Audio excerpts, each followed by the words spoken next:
planning, we have Katie Wewell and Michael Gleba, and Kat Kemet must be there as well. And we should have City Solicitor Jonah Temple at home. And Councillor Malachy, who is not on the committee but is welcome, is here as well on Zoom. The first item of the night is 315-23 Crafts Development LLC and SRG Holdco Investments LLC request for an extension of time to exercise special permit 260-22 at 343648 384850 Craft Street and 19-21 Court Street. Good evening, Mr. Bookbinder. Good evening, Mr. Chairman, members of the committee. For the record, Stephen Bookbinder, an attorney with the law firm of Schlesinger and Bookbinder with offices at 1200 Walnut Street, Newton Highlands. Mr. Chairman, the City Council granted a special permit and change of zone on this matter for an elderly housing with services development back on November 7th of 2022. As is the case with most of the larger projects in the city, current market dynamics have slowed this down. So I'm here this evening requesting that we receive an extension of time to November 6, 2025. Happy to answer any questions. Anybody have any questions? Councilor Laredo.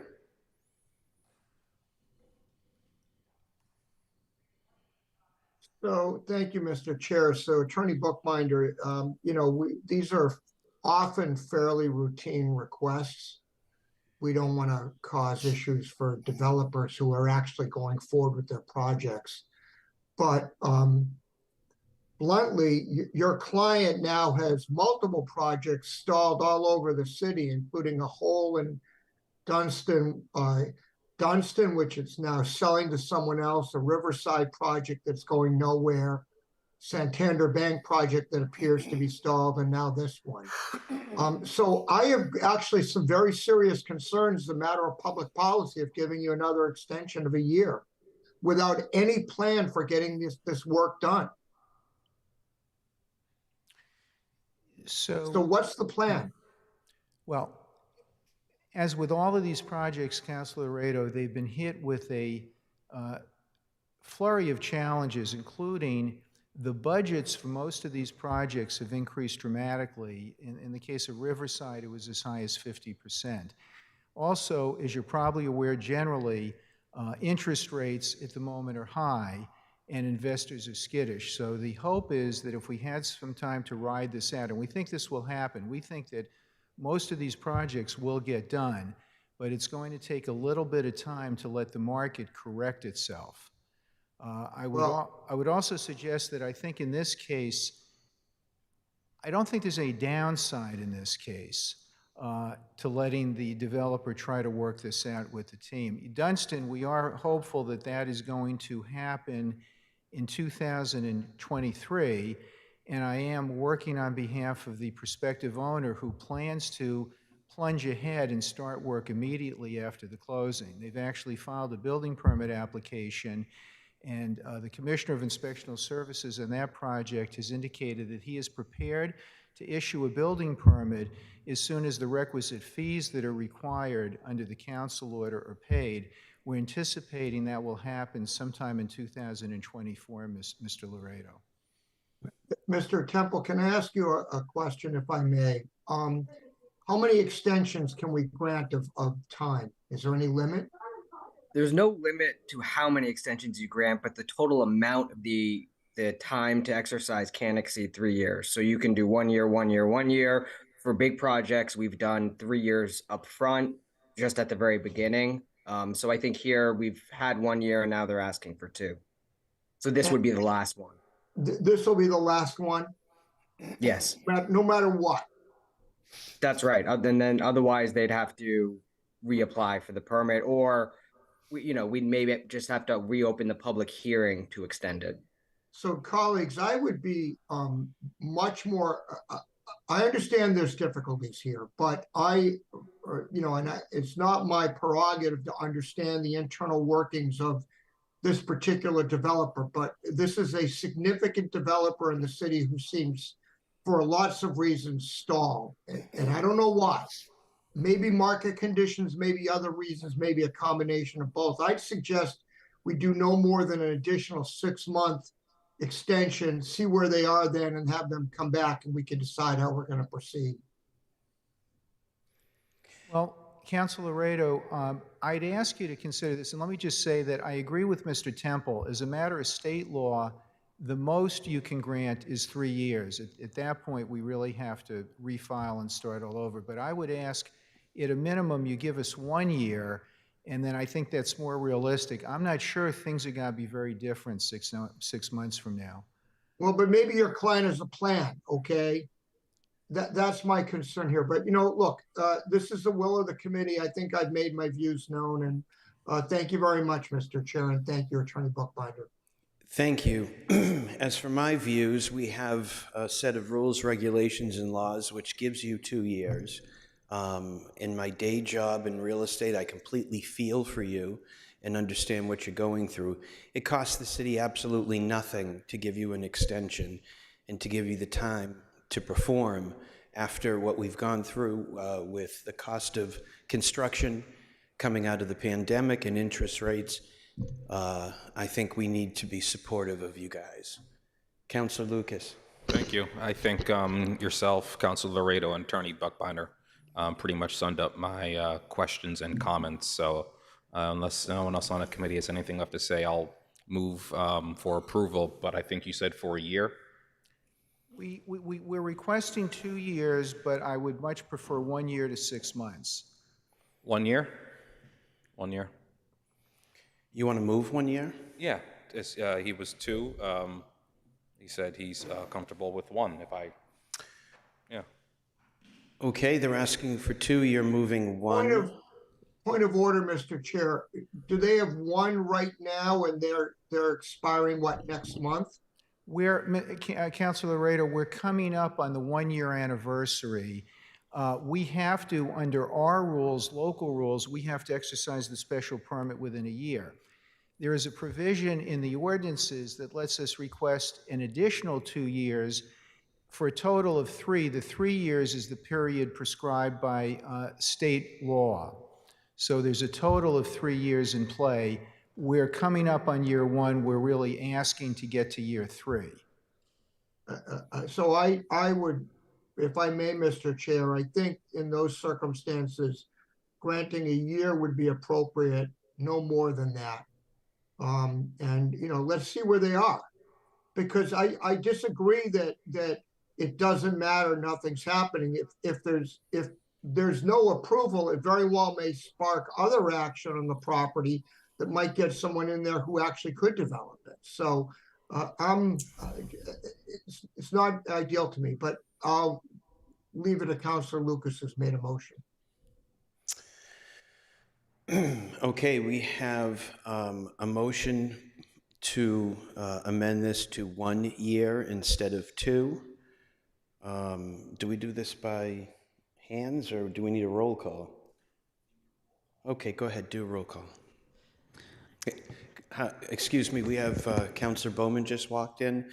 They are asking for a 2-year, and Councilor Laredo wants to make it 1, so they come back in a year from now, and what do we do, take it away from them or give them another year? Yes. So. I just wanted a point of clarification on the vote. Are we just voting first on the 1 versus 2 Yes. and then the approval or not approval? Yes. Perfect. Thank you. Okay. So this is on amending it from 2 to 1 year. Councilor Bowman,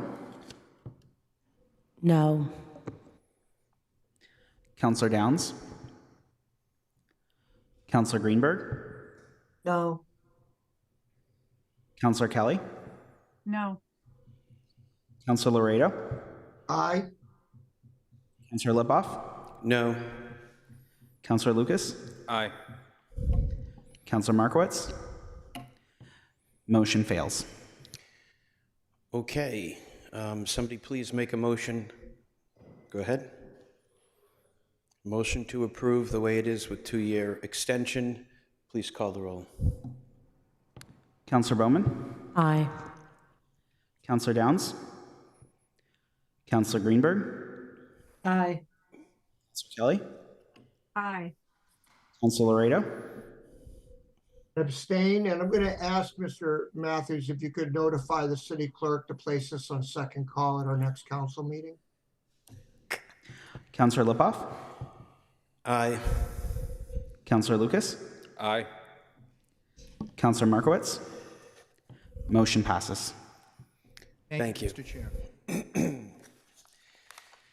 Next item is 262-23, request to waive the separation requirement for a historic detached accessory apartment to further extend non-conforming height and footprint and to extend FAR at 193 Lake Ave. Robert and Laura K. Hughes. Mr. Gleba, tell us what's new, if anything. No, actually, nothing is new. We did have conversations by email with the petitioner, who did indicate that they had additional conversations with the direct abutter as well as other neighbors along Saxon. But there are no changes made to the plan, and they indicated they wanted to go forward with the previously submitted plans. Okay. Is the petitioner here, or?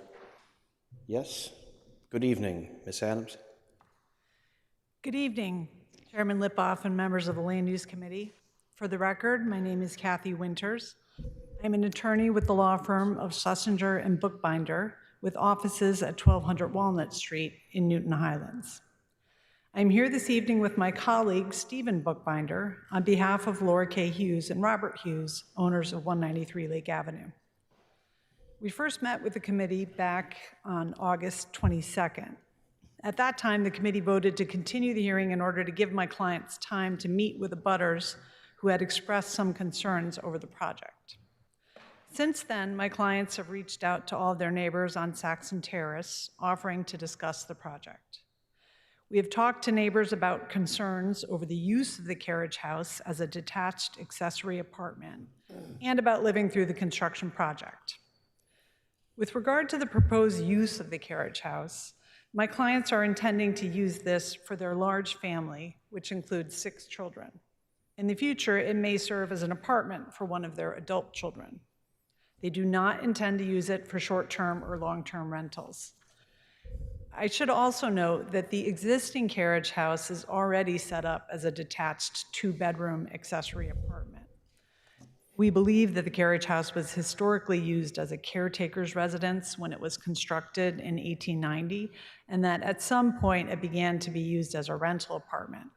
When my clients purchased the property in 2019, there was a tenant living in the carriage house.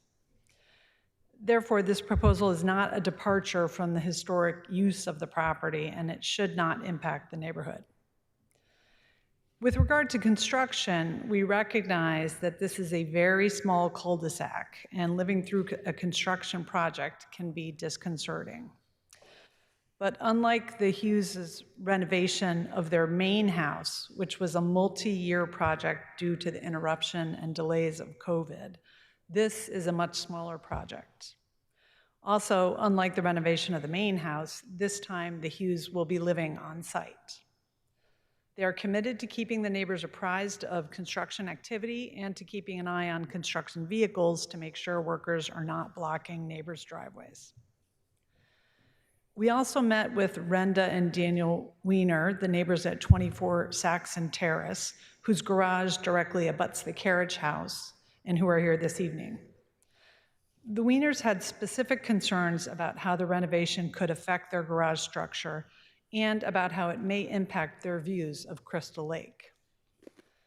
Our architect Tobin Schulman explained to them that the 2 buildings are structurally independent. They do not share a wall. The addition is proposed on the side of the carriage house located furthest from the Weiners' property. A civil engineer will be involved in developing the building permit plans and will ensure that there is no impact on the abutting structure. With regard to the views, we offered to develop renderings that would show the potential impact to the Weiners, and they allowed Tobin to take some photos from the interior of their house. The Weiners were not concerned with the view from the primary bedroom on the 3rd floor, or what we used to refer to as the master bedroom. 2 second-floor bedrooms look out over the Hughes property, with Crystal Lake visible in the distance through the space in between the main house and the carriage house. The renderings Tobin prepared showed that there was almost no impact on the water views from the south bedroom and some reduction in the water views from the north bedroom. As we explained when we met again with Renda Wiener a second time to discuss the renderings, Tobin has examined alternatives, but even if we were to drop the height of the proposed addition to a conforming height of 22 feet, it would not create a better view. The upper portions of the addition along the ridge line have little impact on the view corridor. We believe the proposed design is an attractive building that will preserve the historic nature of the carriage house. At the end of the day, we believe the overall view of the Wieners will be greatly improved over what it had been before the Hughes acquired the property, taking into account the extensive landscaping improvements and the renovations designed to preserve the historic features of the home and the carriage house. That concludes our presentation, and we're happy to answer any questions. Okay, Ms. Winters, I apologize I called you Miss Adams. It's okay. A lot of people in your office. Steve does it all the time. Okay, thank you. You do too? Yeah, they look like sisters, right? I know. Okay. So we had counselors that encouraged the petitioner to speak with neighbors. I hear that's been done. Some neighbors are here. We will now go to the public. Please come up, state your name and address if you'd like to speak. Thank you, Chairman and members of the committee. I'm Renda Wiener, the homeowner of 24 Saxon Terrace, the immediate neighbors and abutters. So our house is the property where the garage is immediately abutting the carriage house. So first of all, I do want to say that we really appreciate that the Hughes family and their legal team and architect have met with us to address concerns since the August 22nd public hearing. And I want to say that we're not trying to block the renovation. We know that that's necessary. And we really appreciate the peaceful work that you've done in renovating the primary residence. What we oppose is the proposed expansion of the footprint and height of the carriage house, which does represent a nonconformity in height, ground floor area, and floor area ratio. So my understanding from the materials that were submitted by the Hughes' legal team is that 700 square feet is what is allowed for accessory units, and they're proposing an expansion that would be up to over 1,600 square feet. And we feel that this is not typical for the neighborhood to have an accessory dwelling unit of that size immediately abutting our property right up against our garage. And further, as the mock-up provided by the Hughes architect shows, and we appreciate your doing that, they had calculated that the expanded carriage house would obstruct the views of Crystal Lake by 43% from one of the second floor bedrooms, which was actually used as the master bedroom prior to, like by the occupants prior to us. And we do have a concern that that's an adverse impact on our property value because, you know, the view of the lake is such an attractive feature. And we do agree with the desire to preserve the historic nature of the carriage house, but feel that actually the best way to preserve the historic nature is to maintain the existing footprint. That said, you know, we would be open to thinking about, we think there could be solutions to expand the carriage house in another direction to accommodate the two-car garage that they're hoping to get, or at a lower, in the same direction that they've proposed, but rather than 2 stories, just 1 story to accommodate the garage. And that's it. Thank you. Thank you. Anybody else from the public wish to speak on this item? Any response? Ms. Winters? Yeah, first, I just want to make a point of clarification. As the committee knows, the ordinance allows the first floor of an accessory building to be 700 square feet. The existing carriage house has a first floor of 1,146 square feet, so it's currently non-conforming. We are proposing to expand the first floor to 1,623 square feet, so it's an expansion of about 477 square feet. But I would also like to call up Tobin Schulman, our architect, and he can talk to you a little bit about the reason why we don't think other options are viable for expanding the carriage house to add a two-car garage. Okay, and Mr. Gleba, do we have a before and after picture we can put up for everybody regarding this carriage house? Yes, I can pull up an existing photo and the plans if you want. We'll do that. Were you going to want to share the screen? Yeah, I can Take us share the images with Yeah, talking about, if that's all right. Mr. Gleba, you know what? We'll unshare. Yep, we'll have the architect take us through a little bit. Thank you.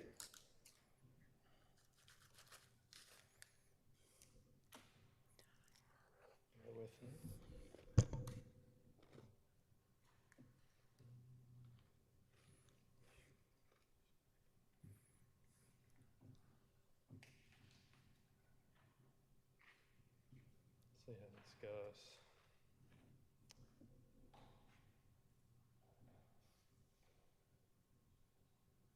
Okay, that's not working. Sorry. It's all right. No pressure. Take your time. Appreciate that.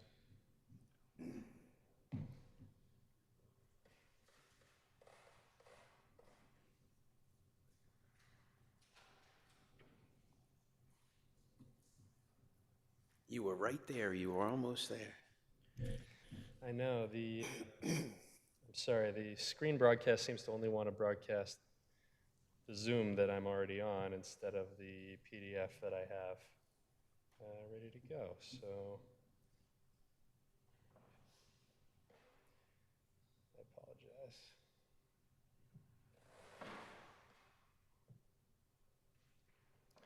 Well, maybe instead of taking up more of the council's time, I wouldn't mind just having the materials that have been presented already. Sure. Talk about it a little bit. Sure, Mr. Gleba, if you could put up some renderings. I think it's important for us to see, to remind ourselves of before and after. It's been a while. Great. Thank you. That's perfect. So actually, if you go back to the existing picture, it might help for the purposes of this conversation. Start with There you go. existing, yeah. So the obviously well, first of all, for the record, my name's Tobin Schulman, the architect on the project. My offices are at 126 Dodge Street in Beverly, Massachusetts. So the extension of the carriage house is to the right of the building, as you see it there in the image, approximately where the location of that red dumpster is. So that's the ridge that's getting continued, the existing dormer, and obviously in the proposed, you see the additional dormers proposed. The bay window that you see in the blue house to the left there is the bay window in question of the Wieners. That's the northern of the two bedrooms has that bay window in it, and then the window to the left of that on the same elevation is the southern bedroom. That window on the left in the southern bedroom, the extension of that roof doesn't actually block any of the water view from the window, meaning it does, obviously you see more roof, but what it's blocking is what is already blocked by trees. And then as you move further to the right in the image or to the north in the world, that roof increasingly starts to encroach on the portion of the water that you do see. Although, of course, the water is a small piece of the view itself. You're looking out and down to the lake. And so the 43% mentioned by Ms. Wiener is of the water itself, not of the total view from the window. And that is from the furthest north window in that bay. And that's if you stand right at that window and, as I did, take a picture with my phone pressed to the glass. If you stand in the room, in the center of the room, which is sort of a more normal way of experiencing that view, the percentage is much reduced. It's about 26% of that piece of water that you see that gets obstructed by the additional roof, and some of that's because there's a lamp and curtains, and the window itself partially blocks that. So when you stand in the room, it's much less obstructed. In terms of the options, the other options available, the roof, as you can see, because of its pitch, recedes away from where we're standing and looking at it in this image. So it's actually, the peak of that ridge is the furthest left most obstruction as you're standing in the room and looking out. So reducing the height, as Ms. Winters referenced, reducing the height to a conforming 22 feet reveals a little more foliage above the roof, but doesn't actually reveal any more water. So because it's actually the lower portion of that coming across and down to the right as you stand and view it, that does clip the water view on an angle. So reducing that roof height doesn't really help you capture the water view, and even if we were to do just a single-story garage with a roof on it, we'd need a pitched roof for shedding water and for keeping the historic character of the building. So we'd have a problem there. The other possibility that we looked at was if the existing sort of carriage house piece that you see there with the green door were widened to become a two-car garage. Again, that two-car garage would have to expand in the direction of the lake or to the right as you're looking at this image. And so the pitched roof that you see on that roof would likewise have to start further to the right, which would mean that it would travel up higher and in a parallel direction to the Wiener's home. And so that would put a ridge coming out at us instead of side to side in the photo that would be up higher, more like at the height of that dormer peak that you see in the picture, which would then obstruct the view much more. So I guess to sum up, in looking at the different options available, and there really aren't other directions that we could pull. Those are the only two directions that you could expand in order to get a two-car garage. The situation would either be no more improved or in fact worse for the abutter. So that's why we've stuck with the design as proposed. Okay, so in the existing picture, the existing structure is 1.5 stories right now. It is. Right. All right, would you like to come up and do you have something? Sure. Sorry, go ahead. We do have the photos, the before and after with the rendering, if you want to see that. I don't know how to share it, but The before and after of this building or the view from it's the renderings of what it would look like and how it affects the view taken from our from the view from your property. house. Yes, I don't know if That's that's okay. something that you had. That's all right. We understand. We have your testimony. Okay. Thank you. And then I guess the other comment was, if it were, I appreciate what you're saying about if it were expanded kind of out in this direction or that way, it would potentially be a greater height, but the view that would be obstructed would be the view of the primary residence at 193 Lake rather than of the water, which is what we're concerned about, losing that view. Okay. Yeah. That view's from how many windows in that room? It's from the bay window in what was previously the master bedroom on the second floor. Okay, thank you. Can we see the proposed, please, Mr. Galiba?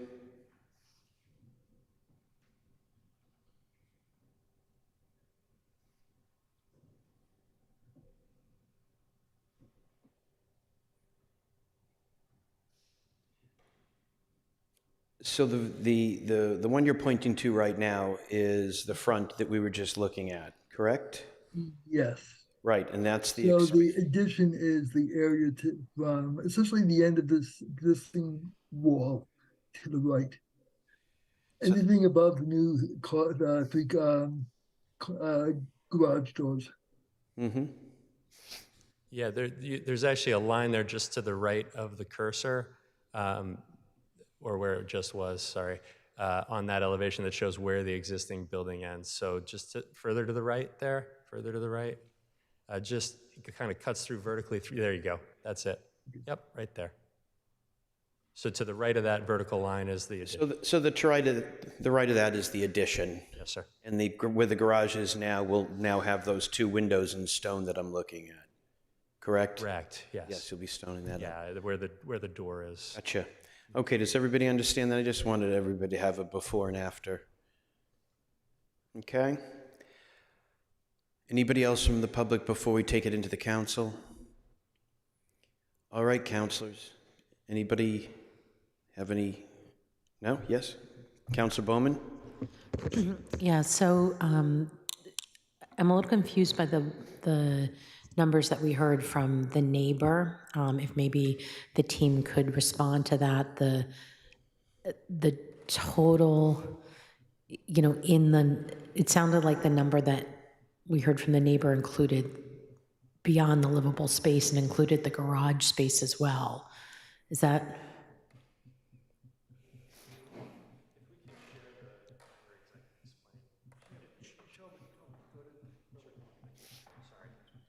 Excuse me, if Kathy can share those pictures, I think I can explain it a little bit. Yeah. And then while she's working on that, I guess it's a question as well. Would this be before us if it were a garage separate from the carriage house? Like if they were just building a garage on the property separate, not attached to the carriage house? Mr. Gleba or Mr. Temple?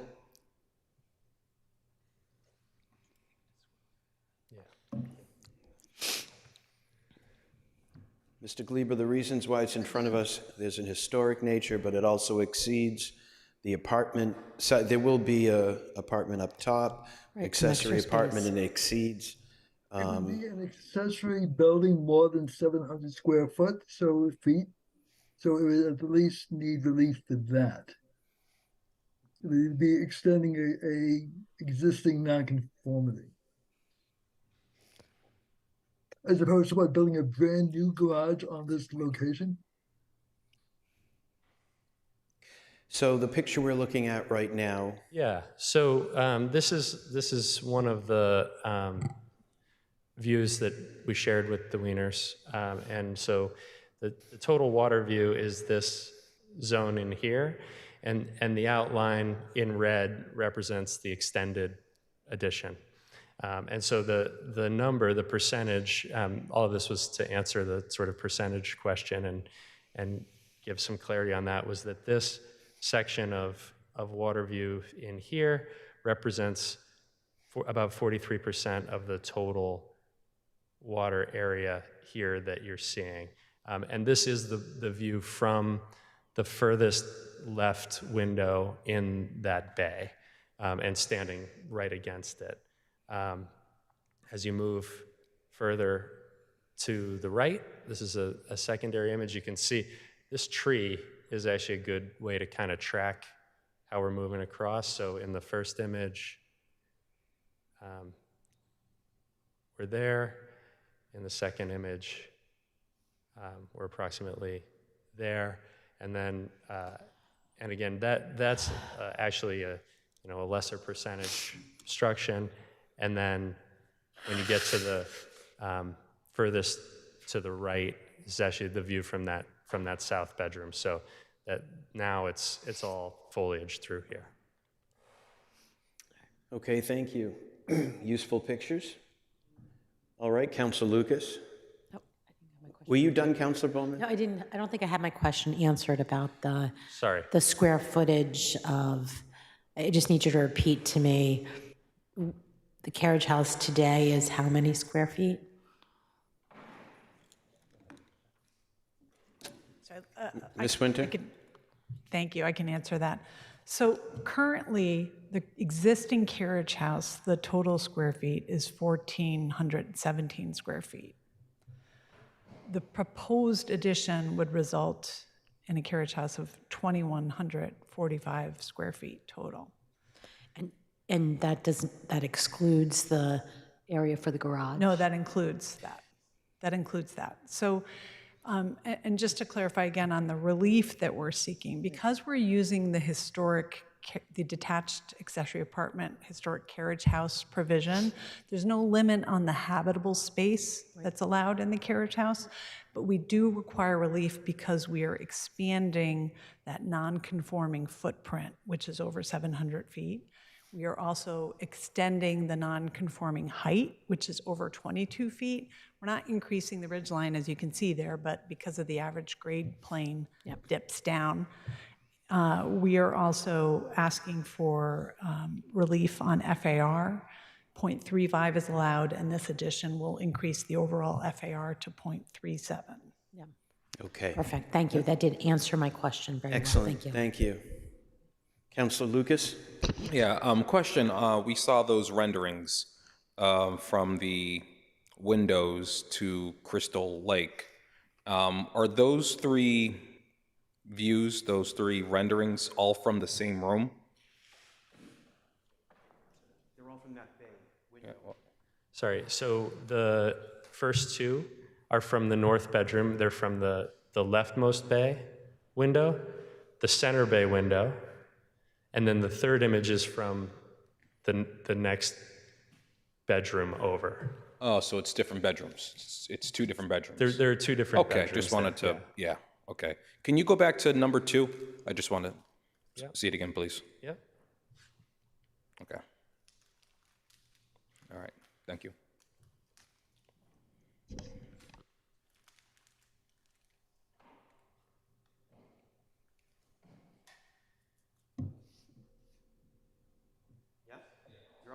You're all set? You didn't have anything else? Okay. All right. Anybody from the committee at home have any comments, questions? No? Councilor Bowman?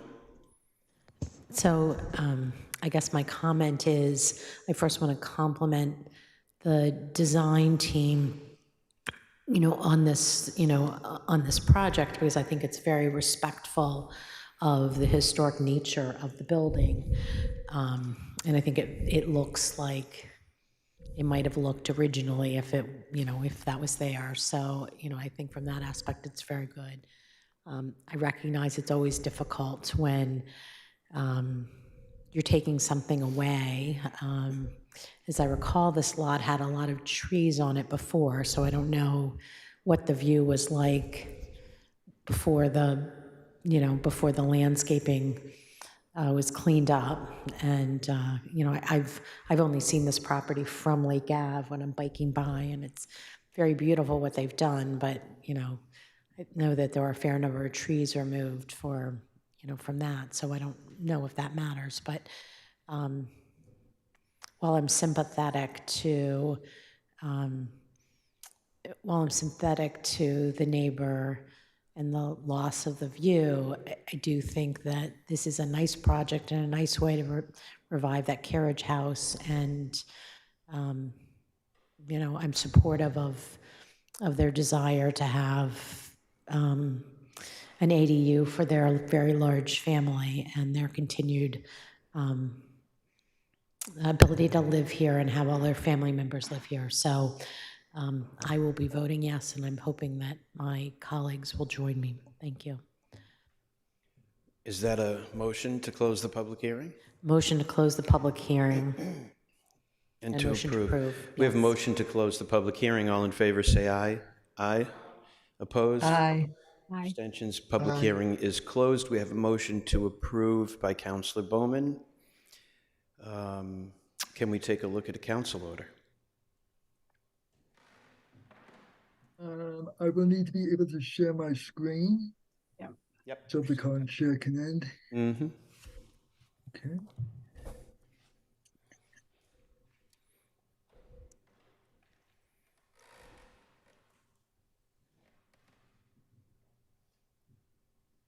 So here are the findings proposed.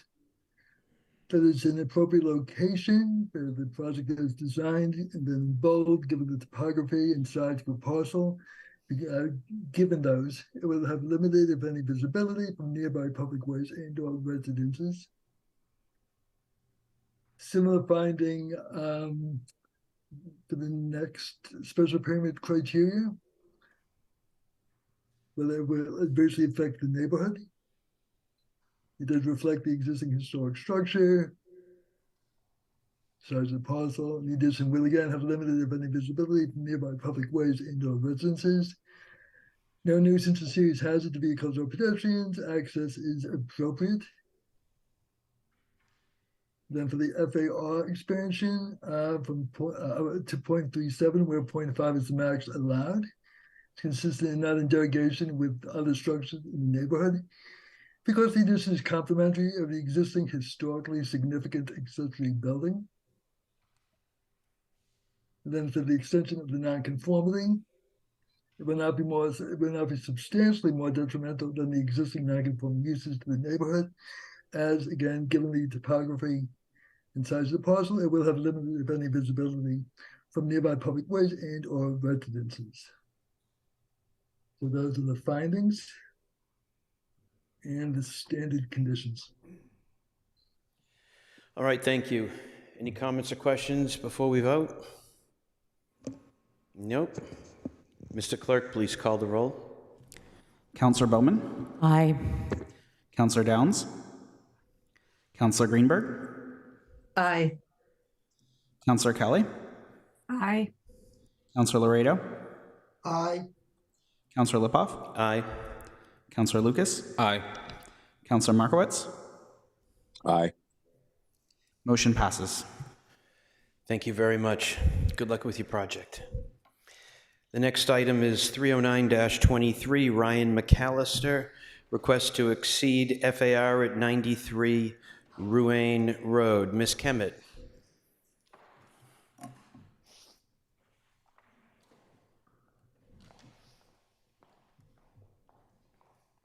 Hello, hopefully everyone can hear me. This is petition 30923, a special permit for 93 Ruane Road. The petitioner is proposing to construct a one-story addition to the right side and rear of the dwelling. The proposed additions will exceed the maximum floor area ratio, requiring a special permit. In reviewing this request, the council should consider whether the proposed floor area ratio, the proposed increase in floor area ratio from 0.29 to 0.34, where 0.29 is the maximum allowed by right, is consistent with and not in derogation of the size, scale, and design of other structures in the neighborhood. The site is located in West Newton in a predominantly residential area with public uses to the north at the nearby Pierce School and religious use as well to the north. The direct abutters are all single-family dwellings. This site and the surrounding parcels are zoned SR1, single residence 1, with a mix of public use and single residence 2 in the vicinity as well. This is the existing site plan. The property consists of 18,132 square foot lot, which is improved with a single family dwelling, constructed circa 2016 on an old lot, and it has an attached garage. Vehicular access is provided by a curb cut leading to a paved driveway and the attached garage. Many of the surrounding homes are single-story capes or ranch-style homes in this neighborhood. So at 2 stories, the house is taller and a bit larger than the surrounding homes on Ruane Road. It was built by right, though, so it doesn't have any existing nonconformities on the lot. This is the proposed site plan. The petitioner is proposing to expand the existing attached garage, which has just 1 bay, to accommodate 2 vehicles, and construct a single-story addition at the rear of the dwelling as well. The addition will add about 919 square feet of floor area, which results in a structure that is 6,085 square feet, where the current structure is 5,166 square feet. So with that addition, the floor area ratio will increase to 0.34 from 0.29, and 0.29 is the maximum allowed by right. So it does need relief for FAR. This is the front elevation with the existing on the top and the proposed on bottom. The garage will go from 1 bay to 2, but no changes are proposed to the driveway based on the plans provided. So the curb cut will remain the same. The building will present a bit wider from the street because the garage is expanding a bit. This is the rear elevation. Most of the addition is concentrated on the back portion of the house.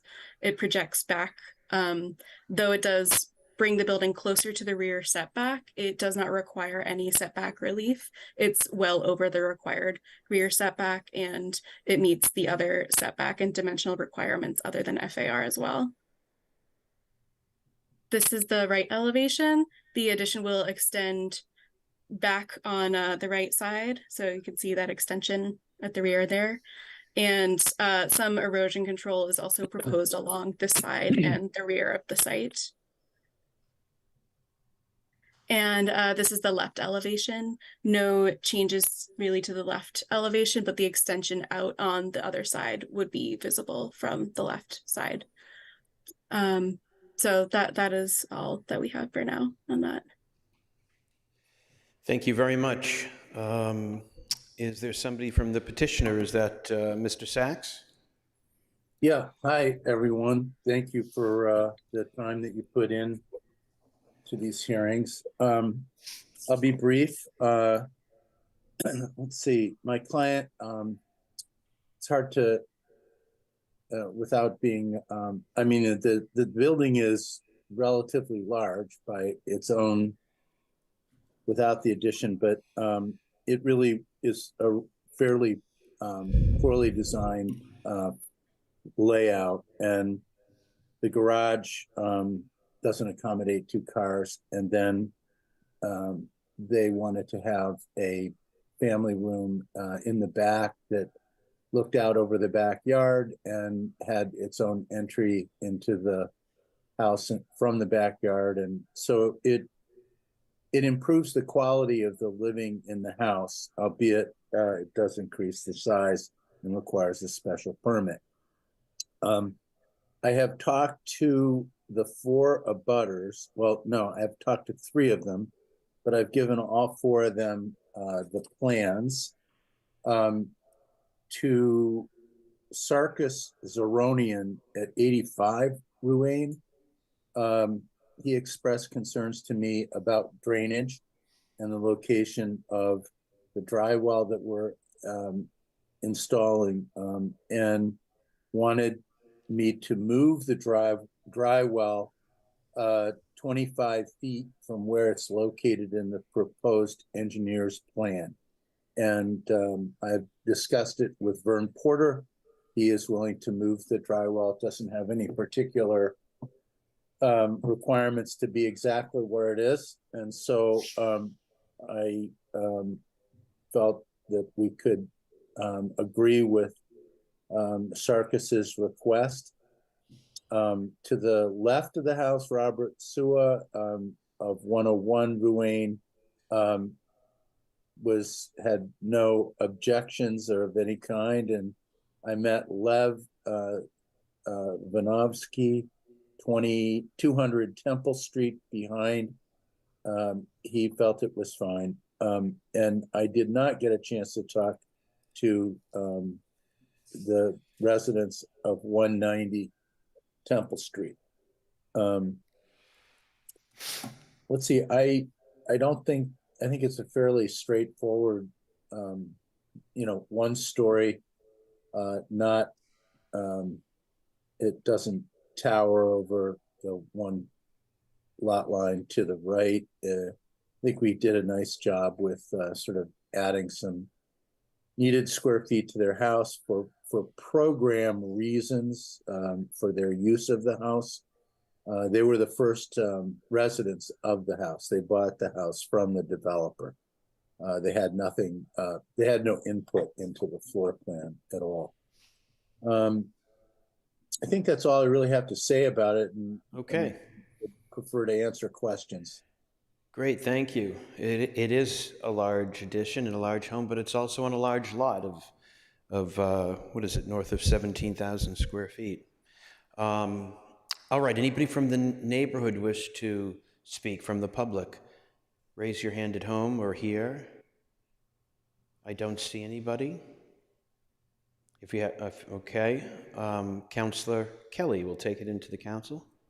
Well, I was waiting till other people from the neighborhood spoke, and I was thinking of going last, but as Peter Sachs talked about communicating with one of the abutters, the Zarunians, I had several phone calls today from Sarkis Zarunian, and I just wanted to follow up in a way on his behalf about one other issue. I think he's very happy that the petitioner, the owner, and the architect have agreed to move the dry wells. I think that was one of his main concerns. And as I explained to him, that was nothing that we had control over, that's really an engineering issue. So I'm glad that the petitioner and the abutter worked that out. The other question Mr. Zarunian had was around the FAR.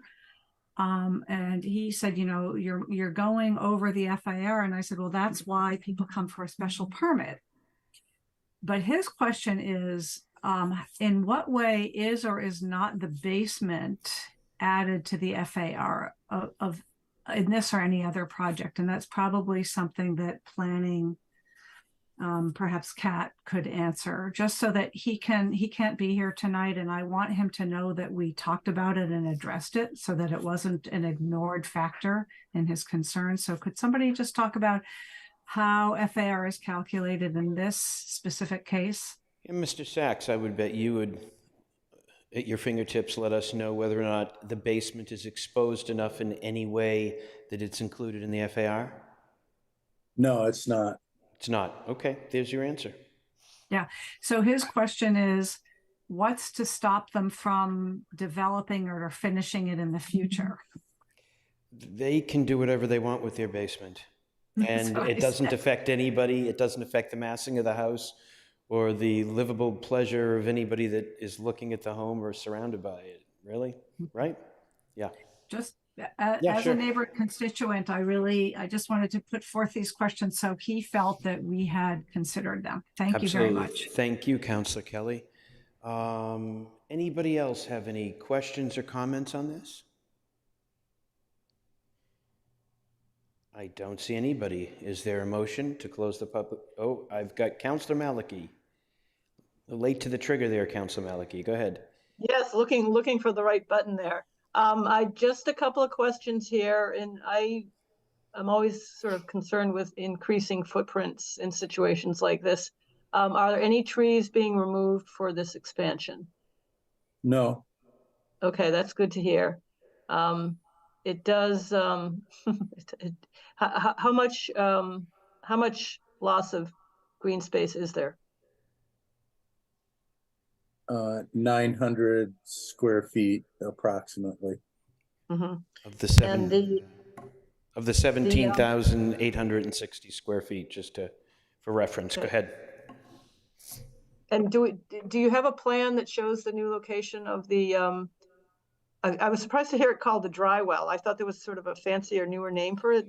Are we not calling it? We're the not dry going well? to be looking at the location of the dry well. It's been described, but it's not in the purview of this committee. This is Okay. under I was just engineering, and curious. anything that the petitioner chooses to do to make a neighbor happy to move a dry well will be approved by our engineering department. It's not up to us. Yeah, I think if I may, Sarkis was counting on me to make sure that for the record that the planning department would see a corrected site plan that moved the dry well. So I just want to make sure that he feels comfortable that this is something that is my word to agree to do that. And so it's on record, and we will resubmit the planning, this drainage plan and locate the dry well farther away from the lot line. Okay, so that's worked into the language of the special permit somehow? it's a We record of referenced this this. meeting. Yeah. You know, it's, Excuse me, Ms. Wewell? Was that you? I'll defer to Miss Kemet was going to say something. sorry, I go think ahead. either way, it sounds like it's been resolved. We don't have anything in the special permit per that. Is that right, Kat? It's not specified in the special permit. I believe in the site plan, it shows the location of the dry well. So the only thing that I think I'd really be looking for is an updated site plan that shows the dry well in the new location. Okay, that's Yeah, good. I would also defer to the engineering division on that. They will be reviewing this at building permit if this is approved. So I personally wouldn't feel comfortable dictating where a dry well is going. So I would Exactly. just defer to engineering on that. Exactly. We're being consistent. We do not put these things in our orders. They're not under our purview.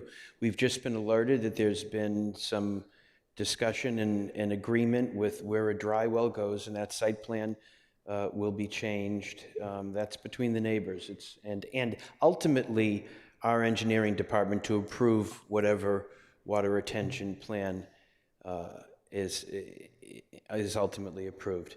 Okay, Councilor Malik, anything else? Okay, I just wanted to make sure that if the special permit gets approved, that things don't change down the road, but I will take Mr. Sachs at his word. Thank you. Thank you. Councilor Kelly? I appreciate Mr. Sachs' responsiveness to neighbor concerns, and now seems like a good time to make a motion to close the public hearing and to move approval. And I'm glad that a new site plan reflecting the suggested changes to the locations of the dry well will be submitted. Thank you, Councilor Kelly. We have a motion to close the public hearing. All in favor, say aye. Aye. Opposed, abstentions. The public hearing is closed. We have a motion to approve by Councilor Kelly. Ms. Kemet, can we take a look at a council order, please?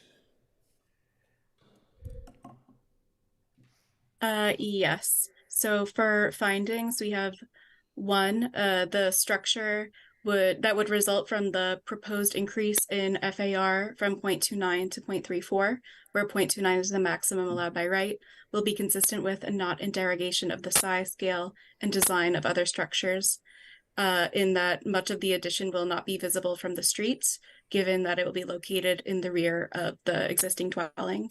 2, the site is an appropriate location for the proposed addition because it conforms to other relevant dimensional requirements for the district.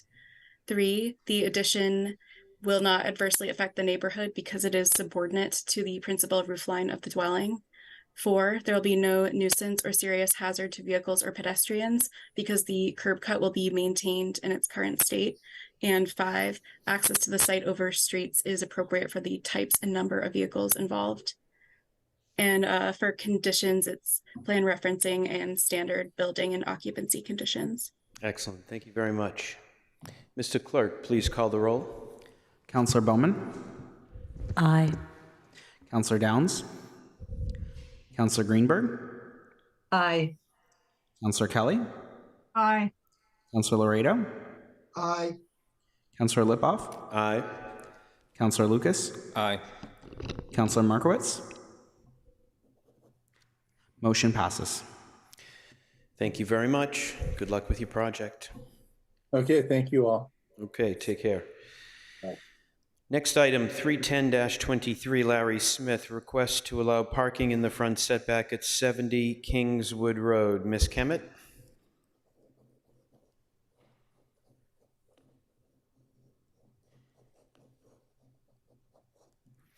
Okay, hopefully you can see my screen there. This is petition 31023, a special permit for 70 Kingswood Road. The petitioner is proposing to raise an existing attached garage and construct first and story additions and construct a second parking stall within the front setback. No relief is needed for the additions, but relief is required to construct a second parking stall in the front setback. In reviewing this request, the council should consider whether the site is an appropriate location for the proposed additional parking stall within the front setback, if the additional parking stall within the front setback will adversely affect the neighborhood, if there will be a nuisance or serious hazard to vehicles or pedestrians, if access to the site over streets is appropriate for the types and number of vehicles involved, and if literal compliance with the allowed number of parking stalls within the front setback is impracticable due to the nature of the use or the location, size, width, depth, shape, or grade of the lot, or that an exception would be in the public interest. The site is located in Auburndale in a mostly residential area. The closest abutters to the site are residential, and like this property are zoned SR3. It is located on a peninsula, so the blue there is the Charles River, and Waltham is to the north over the line, so it is quite close to the water. This is the existing site plan. The property consists of a 10,528 square foot lot, which is improved with a single family dwelling constructed circa 1930. It has car access via a curb cut leading to a driveway and attached garage on the right side of the dwelling. The property was preferably preserved in May by the Newton Historical Commission, and they have approved the proposed design here. This is the proposed site plan. The petitioner proposes to demolish the existing attached garage and construct first and second story additions at the side of the dwelling. The additions don't require relief as they comply with the by right dimensional standards for the district regarding things like setbacks and FAR and lot coverage. It does need relief because in removing the garage, they are losing one of their required parking spaces. So they need to add another parking stall because they did not get relief for that. So to create the additional parking space, the petitioner is proposing to remove the existing driveway, widen the curb cut to 18 feet, and locate both of those parking stalls in the front setback. So they're proposing 2 parallel ribbon driveways that will result in 2 parking stalls in that front setback. So that's where the relief comes in. The driveways will consist of 2-foot wide strips of pervious pavers with 3 feet of unpaved lawn in between. So this is the front elevation. The existing is on the left, the proposed is on the right. The garage will be removed and living space will be added in its place. This is the right elevation with the existing on the left and proposed on the right. And currently the right side I'm sorry, I lost my train of thought a little bit here, but this is the right elevation.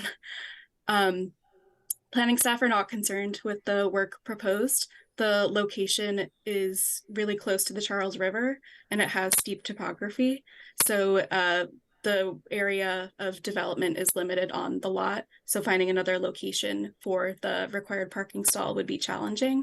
The design of the ribbon driveway will minimize the additional paving on the site, and it has been vetted by Historic and the Conservation Commission, and both felt comfortable with the proposal. And Historic noted that the addition is fairly large, but it has been designed to fit into the context of the neighborhood pretty well. So we have no concerns on that front. Thank you. Thank you very much. Is there anybody from the petitioner that wishes to present? Yes, Michael Huller. I'm the architect. Go ahead. I could share a few extra pictures. I don't know if that's necessary because I know you have a busy night. I have a photograph of a similar driveway in the neighborhood, which shows planting that they were inspired by. Go ahead. Let's take a look. But I'm sure you... Sure, well, let's take a look at that. Okay. Because I'm sure that's one of the reliefs that they're looking for, to be parking in the setback. So we're happy to take a look. You know what? Okay, I had everything in order here, but the order got changed. These are from, I don't know where, but Larry Smith took these in the neighborhood and sent them to me and said, this is what we want to do. And they're really into gardening and they work with conservation. And the only thing I'd like to add is, I designed this addition in 1993. And the only change is in the rear left, we expanding out on the first floor to make a dining room, which the original house doesn't have. Now it's 30 years later. I get 30 years later, and they have more children and they're expecting grandchildren. So, but besides that, it's pretty much exactly as I designed it in 1993. So obviously, the zoning requirements have changed substantially from them. And I will just say that originally, the right driveway here was going to go up as very tight to the garage, but conservation requested, because you can see the 42-inch tree that's on the neighbor's property, they were concerned about a car parking on the roofs. So we pushed it back to further away from the tree because of their concerns, which they were happy about. And so that's about it for a simple. Oh, I have one more thing to share. I don't know if you need to see it. It took pictures. I'll just load one more photo here. These photos were taken on 2 times when we had a design meeting. I had a design meeting with Larry. I just photographed driveways across the street and around the neighborhood. And they're all very close to the site, and a lot of them have small garages, and some have garages in the back, so they park like these two. That's right across the street. We're actually farther off, and that's the next house. And the driveways way in the rear, and so they typically park there. And you can see it's very common for the neighborhood. And we also submitted, I think, 4 letters or 5 letters, 4 letters, I think, from abutters that had no problem with it. Great. And All so right. That's pretty much it. Appreciate the visuals, appreciate reaching out to the neighbors and getting letters of approval. Thank you for your presentation. Is there anybody from the neighborhood in the chamber at home that would like to, you can stop sharing your screen now, thank you, who would like to speak on this petition? Raise your virtual hand at home. Anybody here? No? Councilor Laredo. So this project strikes me as exactly why we have special permits. We obviously like parking in the side or rear of properties, but it's just not feasible here when you abut a river. So makes perfect sense to me. Is Councilor Markowitz in the room, Mr. Chair? He is no longer here. He is not in the meeting anymore. Then I'll be happy when the time is right to move to close the public hearing and move approval. Thank you. Thank you, Councilor Laredo. Councilor Kelly. Thank you, Mr. Chair. As members of this committee perhaps know that I'm generally disinclined to like parking in the front setback. But as Councilor Laredo just said, it makes sense on this site. And that's why we're here. We're going to look at each site and the specifics of it. I actually think that the design is lovely. I can't believe it's this old and you've been waiting to do this for so long, both the owners and the architect. I love a ribbon driveway. I don't know what material you plan to use for those tire tread marks, but it doesn't really matter. It's all pervious. It will probably fit in. I think this is a really terrific solution. You've made it look appropriate to both the neighborhood and the historic character, and I will definitely be happy to vote in favor of it. Great, thank you. Absolutely, this is this is why we say every petition stands on its own. You can't say I don't like one thing and put it upon every single petition. You've got to look at it as a whole, and sometimes, completely on its own in the context of the neighborhood. So yes, all of that makes sense. We have a motion to close the public hearing by Councilor Laredo. All in favor, say aye. Aye. Aye. Opposed? Abstentions? It is closed. We have a motion to approve. Ms. Kemet, can we take a look at a council order? Yes. So for findings, One, the site is an appropriate location for the proposed second parking stall within the front setback because it allows for an addition to the side of the dwelling, and the location of both the addition and parking will minimize disturbance of the riverfront area on the lot. Two, the additional parking stall will not adversely affect the neighborhood because the stalls will minimize the amount of impervious paving added for parking. Three, there will be no nuisance or serious hazard to vehicles or pedestrians because the curb cut will provide adequate sight lines. Four, access to the site over streets is appropriate for the types and number of vehicles involved. And five, literal compliance with the dimensional parking requirements is impracticable because the site is constrained by a slope and protected riverfront area that prevents construction of a parking stall elsewhere on the site. And for conditions, standard conditions of plan referencing, building permit conditions, and occupancy. Okay, thank you very much. Mr. Clerk, please call the roll. Counselor Bowman? Aye. Counselor Downs? Counselor Greenberg? Aye. Counselor Kelly? Aye. Counselor Laredo? Aye. Counselor Lipoff? Aye. Counselor Lucas? Aye. Counselor Markowitz? Motion passes. Great, thank you. Good luck with your project. Thank Next you very item. much. Yep, sure. Thank you. And thank you for coming so prepared. Very nice. Okay, and I'd just like to thank the planning department as usual. They're always very helpful and they do a great job. Excellent. Thank you for that. Okay. 312, yep, 312-23, Lancaster Management LLC. Request to allow a two-story building on an undersized MAN lot at 0 Rumford Avenue. Mr. Galiba, please present for planning. All right.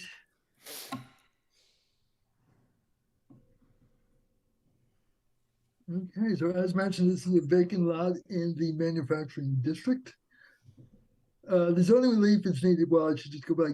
This is actually to build a storage warehouse for a contractor company, a two-story building.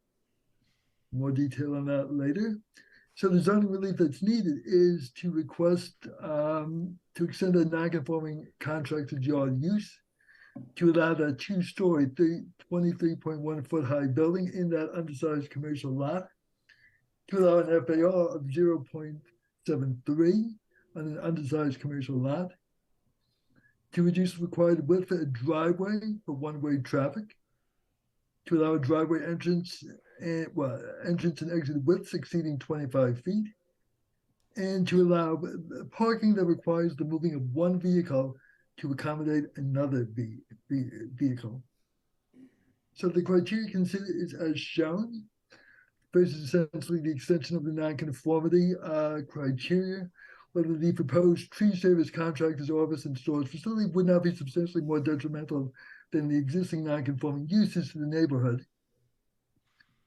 Whether the specific site is an appropriate location for a two-story building with an FAR of 0.73 on an undersized lot, whether the use will adversely affect the neighborhood or not, whether there be a nuisance or serious hazard to vehicles or pedestrians, whether access to streets is appropriate for the types of vehicles involved, and whether granting exceptions to those requirements of section 5.1 to allow a reduced width, driveway and driveway entrances exceeding 25 feet, and parking stalls that require the moving of another vehicle to access would be appropriate if literal compliance is impractical due to the nature, use, and size of the lot, well, it's in the public interest.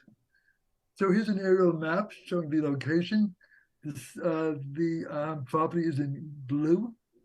You can see, so it's on the north side of Rumford, pretty close to the city line. And you can see how it's a mixed industrial, commercial, and other neighborhood. Here's the existing plan. It is a triangular lot with Rumford Ave being at the bottom of this photo. You do see the size of the lot. The proposed site plan is as shown here. The proposed building is in the essentially bolder black line showing the outline. It would be a irregular, essentially triangular size as well. The driveway would kind of circumnavigate the building, so there would be two curb cuts, two driveway entrance exits, one on the left and right side of the property. So trucks coming in could go around the building, drop off their loads, and move off the property. As I said, there are two driveways, one each on the left and right-hand side. They are 36 and 39 feet wide. That is to accommodate both the 10-foot width of the driveway and the entrances to the garages. There are two on either side of the building. One has 4 spaces, parking stalls inside. That's where they would use racks to lift cars up to be able to have another car park under each one. So one garage would have 4. The other garage, which would be of a similar size, that would not have the rack and this racking system, and just hold 2 spaces. There's office space as well in this building. Here are the elevations as provided by the petitioner.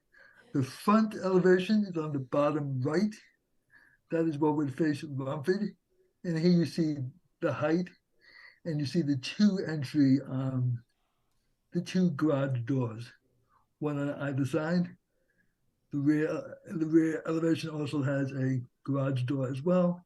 The other 2 sides do not have windows or doors. For a little context, here's a photo of the lot as it exists now, again vacant and fenced off. And one is from a different perspective, looking in the other direction, as shown here. So that's all planning has for now, and hopefully can answer any questions the committee might have. Great, thank you, Mr. Gleba. Is there anybody here, yes, from the petitioner that wants to add to that? Mr. Chairman, I have a couple things, and my client also has a little knowledge about it. This is Attorney Michael Peirce, representing the petitioner, office at 60 Walnut Street in Wellesley. Nice to see you this evening. Just a couple quick things. There's a little background here. I was interested to see the picture that Michael put up when he showed, it must have been a Google or something like that.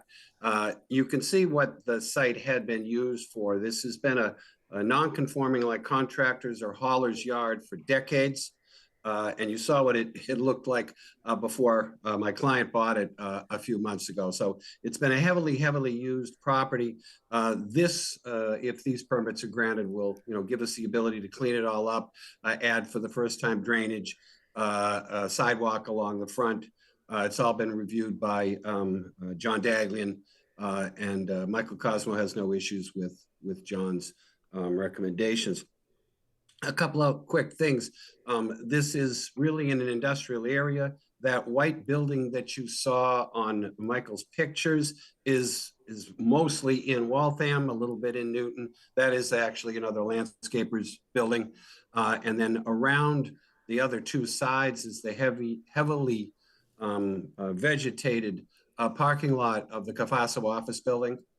So this is really just sort of nestled in between the parking, that landscape parking, and then the landscape building right next door.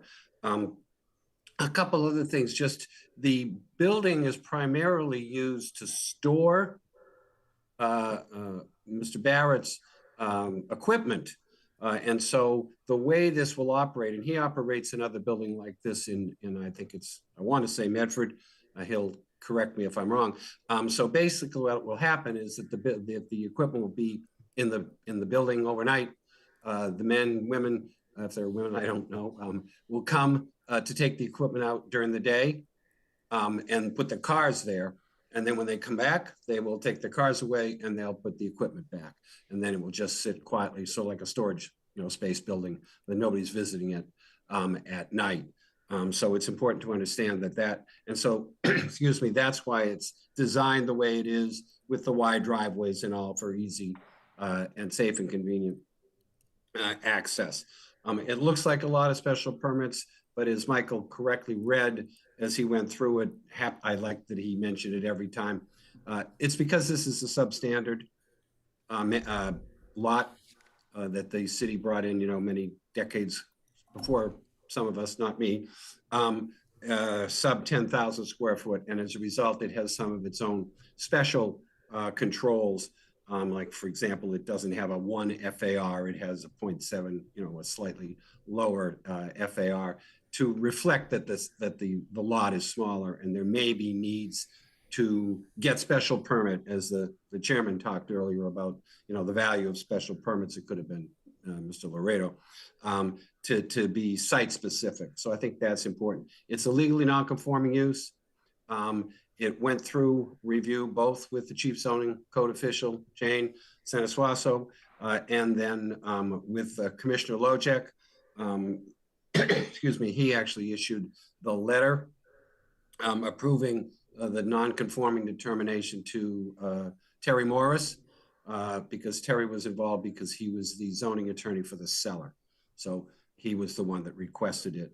One thing that I also want to point out, because there was a question that I had heard might have been raised, as the planning department mentioned, and it's in Jane's memo, that there was discussion on this because of the way that Mr. Barrett operates. He's actually, interestingly enough, he's really primarily a tree preservation person. He has long-term clients, many in Newton, which is why he wants to move here, and does a lot of work of preserving trees to allow them to remain healthy and not have to be taken down. So sometimes he trims and things like that, and that produces wood chips. For short periods of time, those wood chips would be stored at the rear of the site. So these are clean, chopped up wood chips. There's no mulch, there's no leaves, there's no debris of that sort that would ever be here. This issue was specifically addressed with Jane and with the commissioner, and it is, as you know, it's in his letter, and as Jane pointed out in her memo, it's clear that he may not store those types of things on the property. That would be a violation of a contractor's yard, but that the wood chips haven't been determined there, are clean, are just chopped up fresh tree, and then spends a little time on the property and is taken away. So Mr. Barrett can speak directly to that if there's any other questions about that. I think those are most of the issues. I think this really gives this area an opportunity to sort of get that last gap tooth. You saw the pictures. It's a manufacturing zone, but cleaned up, get rid of the chain link fencing like that, put in some drainage, which the engineering department is always very pleased to see, and we'll end up also extending the sidewalk along the front, which so that now the sidewalk, which was required to be put in when we did the Capasso office buildings years ago, because I worked on those many years ago, will now extend that sidewalk to the end of Newton there on Rumford. So it'll really dress up the area, even though it's a manufacturer. Thank you. Mr. Barrett is here also, Mr. Chairman. He might add a couple of words. I don't think there's anything else to add, Mr. Purse. Okay, You were brilliantly descriptive, and I don't have any questions. I do fewer and fewer projects. That's okay. Don't worry about it. Excites me to meet with you all. Yeah, it's great to see you. And Mr. Barrett, that's Barrett Tree we see on the side of your trucks, right? That we've seen all these years. You look too young, or maybe that was your father who started the company. Okay, if you want to add to that, you don't have to, but whatever you want to do. No, I trust that Attorney Purse has been eloquent as always, and if there are any further questions, I'll do my best to clarify it. Okay, you can hang around for a second. We have Councilor Laredo here. Do you have any public comment first, Mr. Chair? Any public comments on this? Anybody at home, raise your hand. There's nobody here in the chamber. I don't see anybody. Go ahead, Councilor Laredo. So I'll be very brief. I think Attorney Purse is right. This is 2 for 2 for me in terms of what it's special permits for. This is exactly what we try to do. It's an unusual site. It's better than what's there now, much better. Improvements for the city. The only abutter seems happy with it. I'm ready to move approval whenever you are, because Councilor Markowitz is not here and he is Ward 4. Thank you for your help on that. Councillor Kelly? Thank you. I do have a few questions. I tried calling Mr. Barrett, who I did not hear back from today, and I really appreciated Mr. Pierce's presentation because it answered a lot of the questions that I had. One of which was what type of storage. I was thinking it was going to be landscape, like ground up tree limbs and leaves, but you're saying it's not mulch, it's just wood chips held off the property or on the property, but outside? Sounds like It's outside on the property. Outside on the property, equipment for inside. Correct. So equipment meaning vehicles and equipment, and then that little curve area to the top or to the sides is where the wood chips are going to be stored? Ms. Barrett? Yeah, I could speak to that if that's helpful. It's at the. Yeah, Mr. Barrett, are you not visual? Are you just a verbal presence? for us He's in the tonight? chamber. He's in the chamber. Oh, I see. Sorry, I'm visual. So, okay. Okay, go ahead. Sorry, and I have to crouch because I'm too tall. So at the northern point of the property is where we would establish the chip transfer station. And actually in the combined memo, if we were to look at that, there's a color photo on there that actually shows the transfer area that we're using currently under Commissioner Lojek's letter. And so that is storing the wood product, the wood chips outside. And for what it's worth, we do the same thing at our yard in Medford, and we've had great success. We bring the chips back at the end of the day, and in both sites, don't have the luxury of space, and we have to truck them out in usually less than a week because we generate enough that we need to move it out. Here's the answer to your other question, Councillor Kelly. That is an answer to my other question, like how long is short term?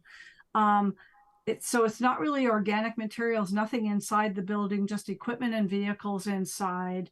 The other thing that Mr. Pierce answered for me was this has been approved to be a designated approved use because there was some question about that before. So I'm really happy to hear that zoning and Jane Santos also has looked into that.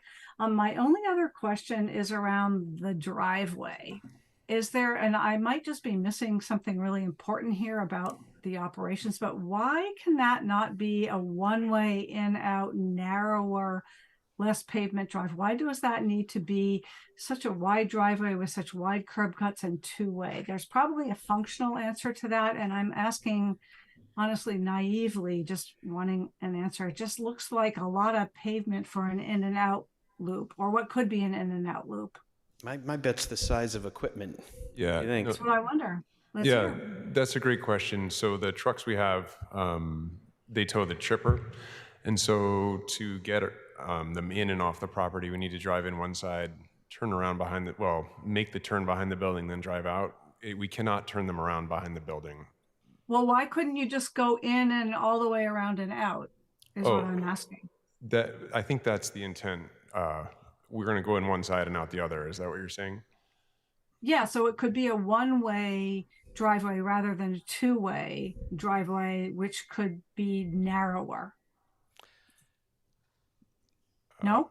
The plan we saw looks like it was an in and out, like a two-way drive in both directions. And I'm just wondering if you would just have an enter and an exit one-way loop rather than having extra width and pavement that was not necessary. Just have them drive in one way, around to the back and all the way out. Yeah, if I could share my screen, maybe that. Yes, please do. Yeah, hold on one second. Yep, go ahead. Yeah, I mean, I think that will answer the question, Councilor Kelly, when he gets the chance to show you. I'm sure. I mean, this is an industrial site. I don't look at this the same way I look at a residential site when it comes to paving. But you'll show us and. Yeah, here we go. So describe this why this couldn't be a one-way loop, one way or the other. Yeah, sorry, I'm just trying to center it.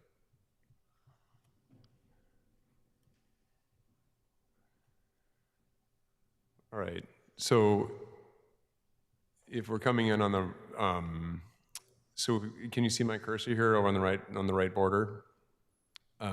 So these driveways are about 12 feet wide, and our trucks are about 8 feet wide, and the trucks are in the 20 to 30 foot length. And so as a truck comes in along this right side driveway, say, to make this turn, we check the radius and we can make this turn, and then we would just drive right back out the other side. Yeah. So in order to have a 8-foot wide vehicle drive that safely, we put in for the 10-foot wide base, or the driveway being 10 feet and the space being, the 12-foot 6 offset from the property line. And what are the width of the curb cuts?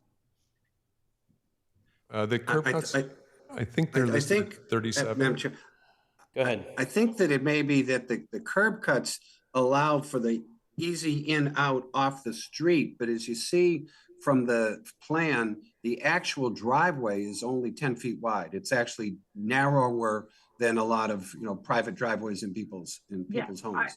I do see that noted, which I appreciate, but what I also see is the direction of going both directions, both out on both sides, assuming in on both sides.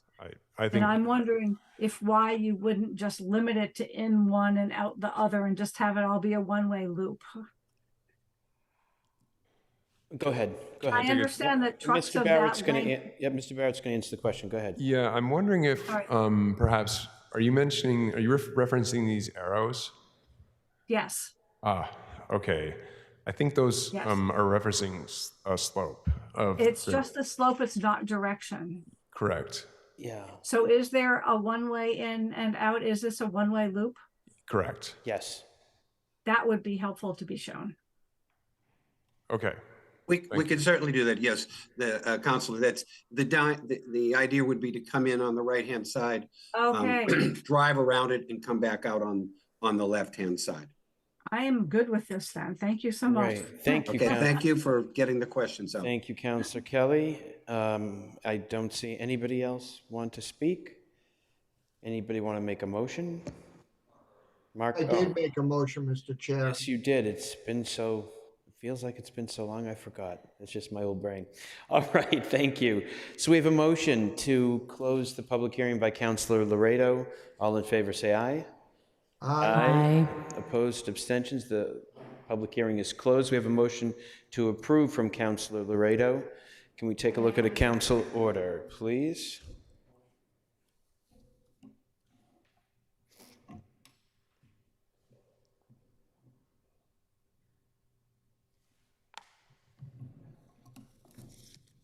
Hang on, please. Trying to share the screen again.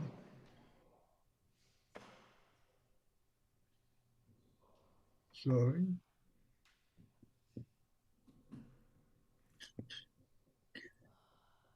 This should be it. Okay, hopefully you see the findings. Yes, we do.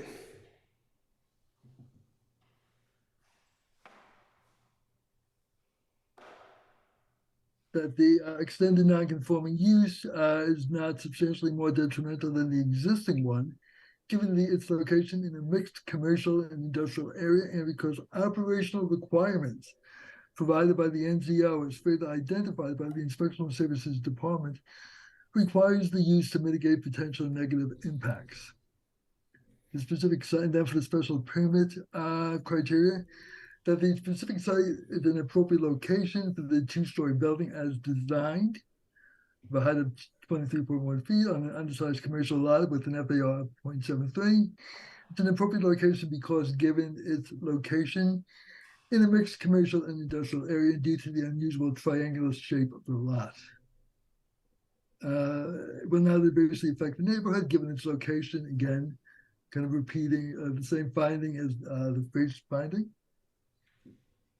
The other findings, no nuisance or serious hazard to vehicles or pedestrians, and access to the site is appropriate for the types and numbers of vehicles. And then for the waiver for parking criteria, this has to allow the reduced width for a one-way driveway entrances exceeding 25 feet, and parking stalls that require the moving of other vehicles to access would be appropriate as literal compliance is impracticable due to the nature of the use and the operations associated without use, such as larger vehicles, and the site's triangular shape. So those are the findings and standard conditions when it comes to plan referencing an O&M plan, a C&M plan, which are required by engineering, the building permit, standard building permit condition, and standard CO condition as well. And that is all. I see Mr. Purse's hand up. Yeah, Mr. Chairman, I believe Michael, I'm sorry to bring this up, but I think there's a typographical on page 3 of the proposed order. It looks like a cut and paste on B. It talked about Cherry Street and a different architect. We do need to sub-in the plan. Yes. Okay, because I didn't want this then condition to just end up going to full council and then having people say, oh, thank you. Change it afterwards. So, okay. Thank you. Sorry. Okay. Yep. No, thank you. All right. We have a motion to approve. Can you please call the roll? Counselor Bowman? Aye. Counselor Downs? Counselor Greenberg? Aye. Counselor Kelly? Aye. Counselor Laredo? Aye. Counselor Lipoff? Aye. Counselor Lucas? Aye. Counselor Markowitz? Motion passes. Thank you. Good luck. All right. Next item of the night. Oops, sorry.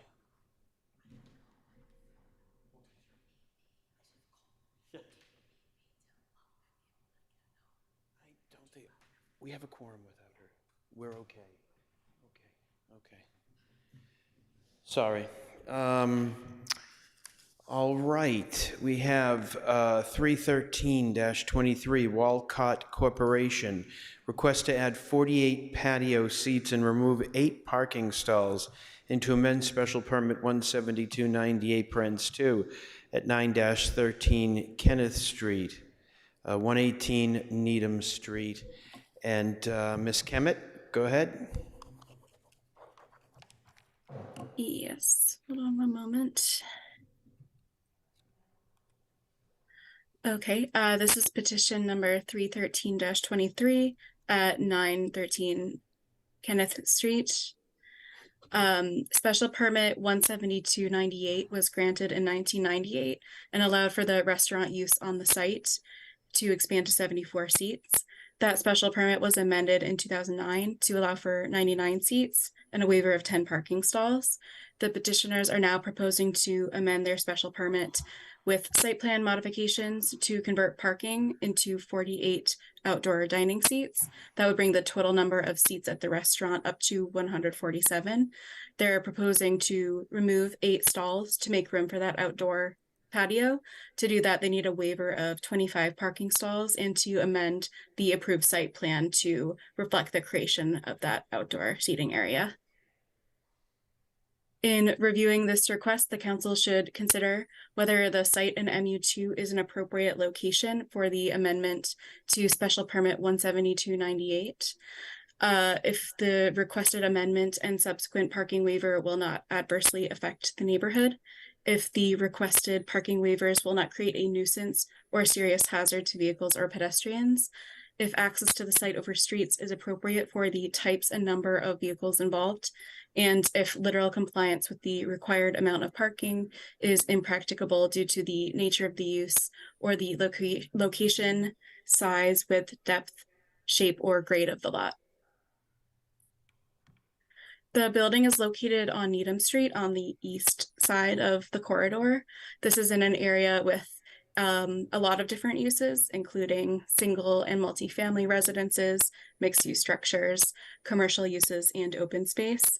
The properties on the west side of Needham Street are primarily zoned mixed-use 1, and on the east side are zoned mixed-use 2. And there is a MBTA bus stop adjacent to the property. But that being said, this is a fairly car-oriented section of the city. The site consists of 4 lots, which total 35,000 square feet altogether, and that consists of 2 commercial buildings with multiple tenants and surface parking that is shared by both buildings and the uses in both of those buildings. Each building has 2 stories, but the restaurant section of the building that is occupied by the petitioner is single story. And in this plan, that is in the upper right-hand corner. Much of the site is paved with several landscaped areas along the periphery of the parking area. There's a chain link fence that runs along a portion of the property at the northeast, and vehicular access is provided via 2 curb cuts on Rockland Street, which lead to the shared parking facility. The petitioner is proposing to add outdoor seating to accommodate 48 patrons along the front of the restaurant that is currently tenanted there. That would replace 8 existing parking stalls. So much of the row right in front of the restaurant, except for the accessible stall, would be replaced, except for the accessible stall, which would stay there. A barrier wall made of removable concrete blocks with planters on top would be put in place between the outdoor dining area and the driveway to serve as a buffer, but it is removable. And access to the parking area from the curb cuts on Rockland will remain the same, and the amount of paving on the site will also remain the same. In terms of operations, the impact of the outdoor seating on residential neighbors will be somewhat mitigated by the fact that the building is in between the outdoor dining area and the residential section of this neighborhood. The outdoor dining area will operate seasonally from April to October, and the rest of the year it will revert to usable parking again. The petitioner has an agreement with the owner of the parking lot at the salon across the street to use some of their spaces in the evening after 6 o'clock when the salon is closed. So that should take some of the burden of parking at peak time in the evening off of the surface parking in the subject property. And the petitioner has stated that there will be no live performances or piped music on the outdoor patio, and that no permanent exterior lighting will be proposed. So that is what we have at this time. Thank you. Thank you. And standing before me is former alderman and colleague, Mr. Fishman. How are you? How are you, Chairman Lipoff? Glad to see you. Nice to see you. What do you have to add? I have a short presentation, if I could share my screen. Sure, go ahead. Okay.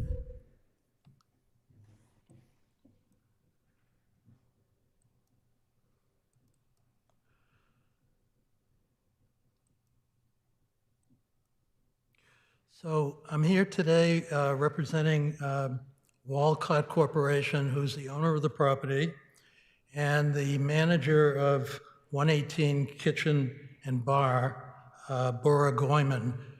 She's available to answer questions, as is Mr. Solar. I'd like to thank the planning department for really helping us provide the information, and wanted to thank the clerk for providing answers to questions. And it's my first time doing a hybrid, so you'll have to excuse me for that. The, oh, good, let's see, okay. So the property location is part of a complex that's owned by Mr. Solar, and the portion that's owned is at 9-13 Kenneth Street. And as I said, the tenant is 118 Kitchen and Bar, a very favorite restaurant in the neighborhood, which has been in operation since 2018. So the proponent is requesting 48 seats outdoors for seasonal outdoor dining. As was indicated, it would be during the spring, summer, and fall. And that requires a waiving of 25 stalls, similar to a property that also had outdoor seating about a mile away from this location recently in the last few months. Salon Fabio, which is an adjacent beauty salon, has actually been providing overflow parking for the existing use for the last 10 to 12 years. And we've updated their letter, and they're providing, we've counted at least 12 spaces available after 6, which is when we would use those spaces. Here's the site and the location. As was stated, the restaurant itself is behind an existing building that is owned by Mr. Solar that fronts on Needham Street. That building, in fact, has been vacant for several months, and some of the overflow parking has gone onto that site as well as onto the salon. This is what the outdoor seating looks like today. There's a very attractive planting area on concrete blocks that are there during the season and then taken out when the season is over. And the So, Mr. Fishman, you've been using this the way you're asking now, not in line with the permit. So you're coming to validate something you've already been doing. So this operation has been in effect since 2021. In 2021 and 22 and 23, the operator from 118 Kitchen and Bar received dining licenses from the city, and it wasn't until, I think, probably in the spring of this year that it was made aware to the owner that an adjustment to the special permit was required. Okay, thank you. Continue. So again, as required by the planning department, we posted public hearing signs in front of the bar and restaurant, as well as in front of the house, the building that's on Needham Street. And you can see both of those signs. So as I've indicated, it was established in 2018, known in the area for its great food and service, and a local favorite, particularly at lunch and at dinner. So we sent the notification letter out to everyone who was on the list that was provided to us by the planning department. The owner outreached to abutters, and the operator of the restaurant made available to restaurant customers a petition that was executed over the last few weeks, and I could make that available to the council. I have copies, or this presentation has it, and this was the listing of about 20 signatures that we had. So again, this is the site plan when the parking is available. There's 8 parking spaces in front and then 1 accessible spot. And this is where the restaurant is currently. 8 identified parking spots are eliminated during the seasonal use, and the accessible space is maintained. So of the 48 or 49 spaces during the season, there's about 40 spaces available, and the adjoining salon provides overflow, and then as long as this is not being leased out, this provides another option. So that concludes my presentation, Mr. Chairman. Thank you very much. Is there anybody from the neighborhood, the public, that wishes to speak? You want to come up? Yep, 1 second. You want to come up? State your name and address, please.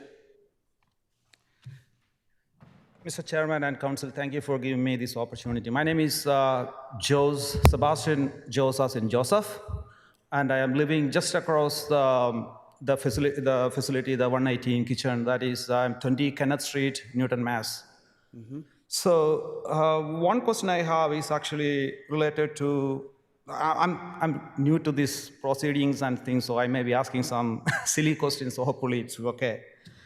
It says, in the letter I received, it says removing 8 parking stalls, and in the online petition I see it was saying waive 25 parking stalls. What is these 2 things? Right, the 8 are actually what they're losing to be used physically where the outdoor dining is going. Okay. The waiver of that parking is because our zoning requires a lot more parking than is typically necessary for this kind of use. So it's us waiving the necessity to have all of that additional parking. So it's different. Okay, got it. Only the 8 spaces that they're taking up between those months of the year. Okay, so my concern is coming from this situation, right? With the current capacity itself, there is a lot of parking happening on the Kenneth Street, which is an unpaved road.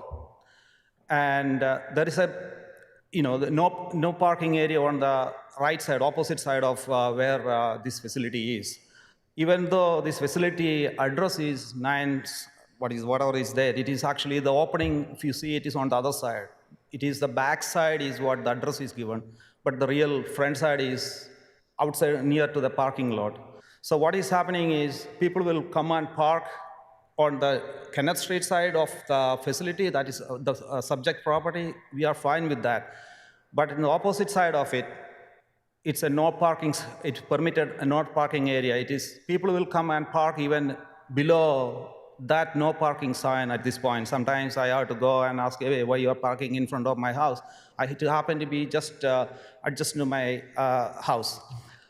And the third point I have is that this is an unpaved road, which is not really of any effect on this facility, the subject property. A couple of years ago, I had to call, the public service stopped removing the snow from my street because it was so damaged. So that it is damaging their equipment, and I had to call the mayor's office and saying that, hey, we have a problem, and if it's an emergency, I am sort of stuck in there. If the snow is removed, it will not be possible for an emergency vehicle to come or anything like that. Unfortunately, that got resolved. And this corporation is not, as far as I see, is not putting any effort to maintain the road. I am actually fixing the potholes which is formed. The increased number of vehicular traffic is going to make that road very damaging. And I wanted to see, is there any plan in place that they are going to maintain the road as well? Is the road that you're on behind the restaurant? Yes, that's a Kenneth Street. Is that a public way or it's a private way. It's a private way. Yeah, that is what they are using for the parking, and the vehicular traffic is going to increase, and it is going to damage the road. And I am keep on filling the potholes whenever it is coming and like that. Okay. There was a pond-like situation behind that. Recently, that was filled by, I think it is the city, because they have to divert the traffic. Now Needham Street is under work, so they have to redirect the traffic through the Kenneth Street. So they filled that big, it's not a pothole, it is sort of a big hole there. That is one of the reasons why the plow drivers were not willing to plow that place as well. So my concern is for the safety and security of my family as well, because this is going to increase the pothole there. I keep on filling the pothole in front of my house because I have only one way to, at least I can come way through Rockland Street to Kenneth Street so that I can access my house. I have only this unpaved part is only three houses.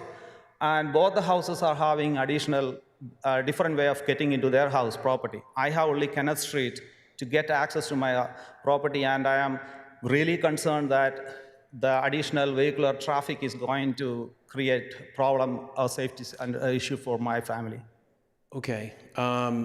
If you live on a private street, you'll have to speak to the city. Most of the private streets that have come in front of, most of the people who call about their private streets, the research we do with the city is it's private, it's up to you to maintain it. Now, that being said, if you're saying that since they've been doing outdoor dining, cars have increased parking on your private street and traffic has increased, which has been eating up your road, is that what you're saying? Exactly, yes. And the property address is Kenneth Street. if the current property, subject property is Kenneth Street, but they are not using that as the entrance. It is on the opposite side is where the entrance of the property. So they don't have any bearing on how this road is and anything like that. Okay. I appreciate your testimony. And I am also talking for my neighbor. He could not come here also. He said he mentioned that he's Joseph Kinch. He's the neighbor to me, and he said he's not able to come, and please represent me also. Okay, so here's the restaurant. You come off of Needham Street, and you've got the salon over here. Yeah. Are you on this street, or are you behind the building? Behind the street. That's the Kenneth Street. Okay, and you're saying people are parking all the way over there? Exactly, yes. And is that, you think that's patrons or people who are working there? It's patrons. It is on the evenings. Basically, when the evening, all the, if you look at it, all the Rockland Street will be filled with all the vehicles, and the Kenneth Street. As I said, that side will be then. My side of the property is actually, there is a no parking sign is on the post there. People will even come and park just in front of it. Okay. All right. And that's legal parking in front of your... It is illegal, yes. Legal, yes. They're allowed to park, or is there no parking signs? No, it is basically, city is permitted no parking sign in that side of the street. Oh, yeah? Yeah. And they're parking illegally?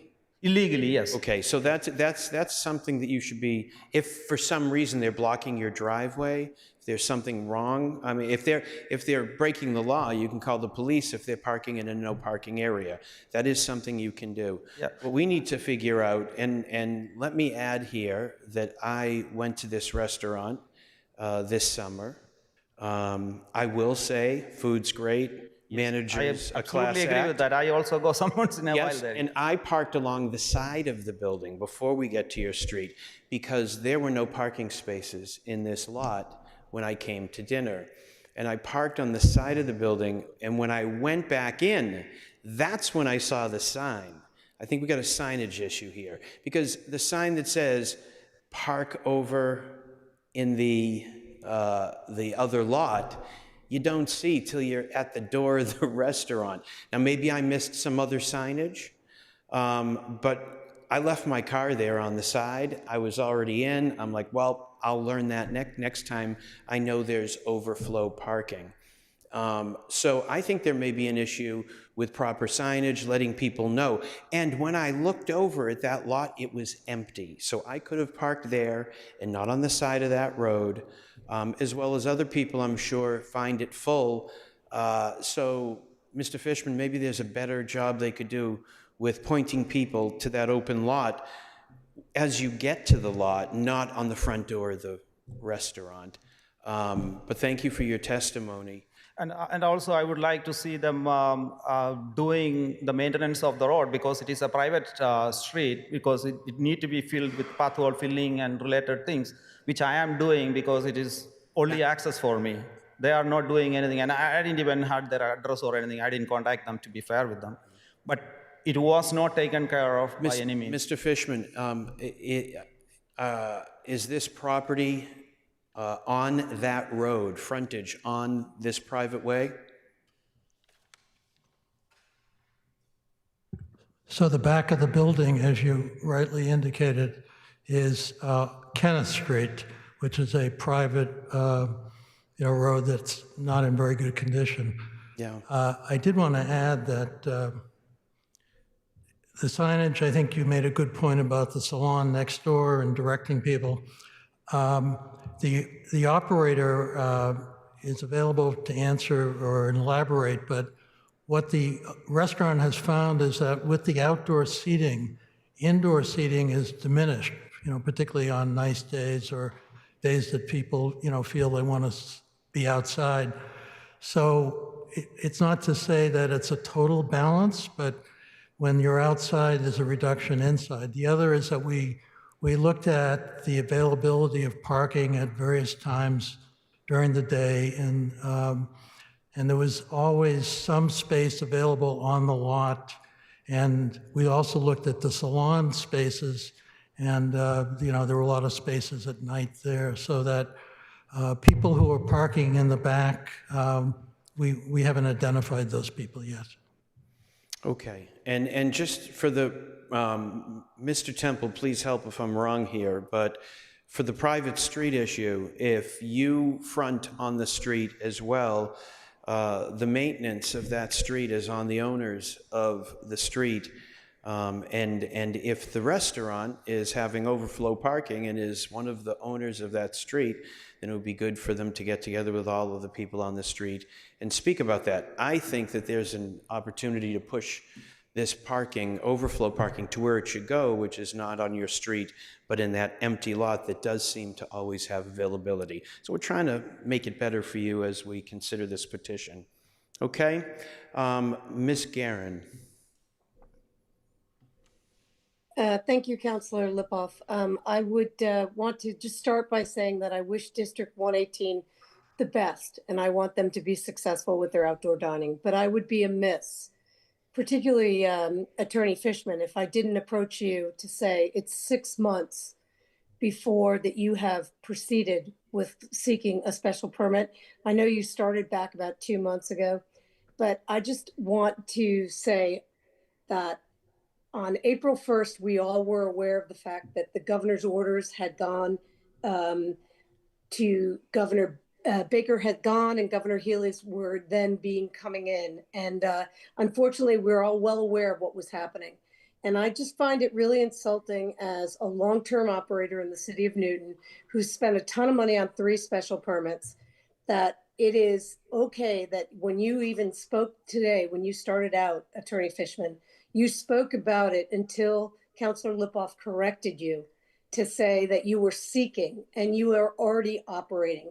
And so, again, I wish District 118, and I do not want them to be in any way injured here tonight. I want them to have the opportunity to have outdoor dining, but I want a level playing field. I've spent a ton of money on my special permit and I was delayed by 2.5 months before I could open for my operation. And I feel like I'm a really good citizen and a really good operator. And I find it really, really unfortunate that this has happened in our city government. And I'm a huge proponent of representing my community, but I have to go on record because I just feel it unjust. So no comment necessary, but I just wanted to go on record. I thank you. Thank you. If I could respond. You can. Yeah. So it is true that it's about 5 months after we started working on this. We started working on this in May, maybe early June, but probably May. As soon as we were notified that there was a problem and we needed a modification. And I think as the last speaker knows, because she went through a similar special permit, it takes a while to get through zoning review. It takes a while after you file the special permit to have a hearing, and here we are today. Thank you, Mr. Chairman. Thank you. Councilor Laredo. No, thank you, Mr. Chair. I just want to go on record that delays in getting special permits are not due to the work of this committee. I think for 10 years now on this committee, we have worked exceptionally hard under 3 different chairs to try to get these petitions heard in one night. So I have to take exception with the idea that somehow the special permit process is delaying things. It may be internally the workings of the planning department. By the way, that's not mean to be fault there at all. I think they've been doing, indeed in recent years, a very, very good job of moving things along quickly. But I do not want anybody in the public thinking that it's this committee that delays something, number one. Number two, I think the point is well taken about a level playing field. I think it's a fair observation, but that's not our, excuse me, right now we have a special permit before us and we have to act on it. I have a couple of questions here. One, what measures is the restaurant going to take to make sure that people park in the parking lot rather than as Chair Lipoff did when he went to dinner there, park on the street.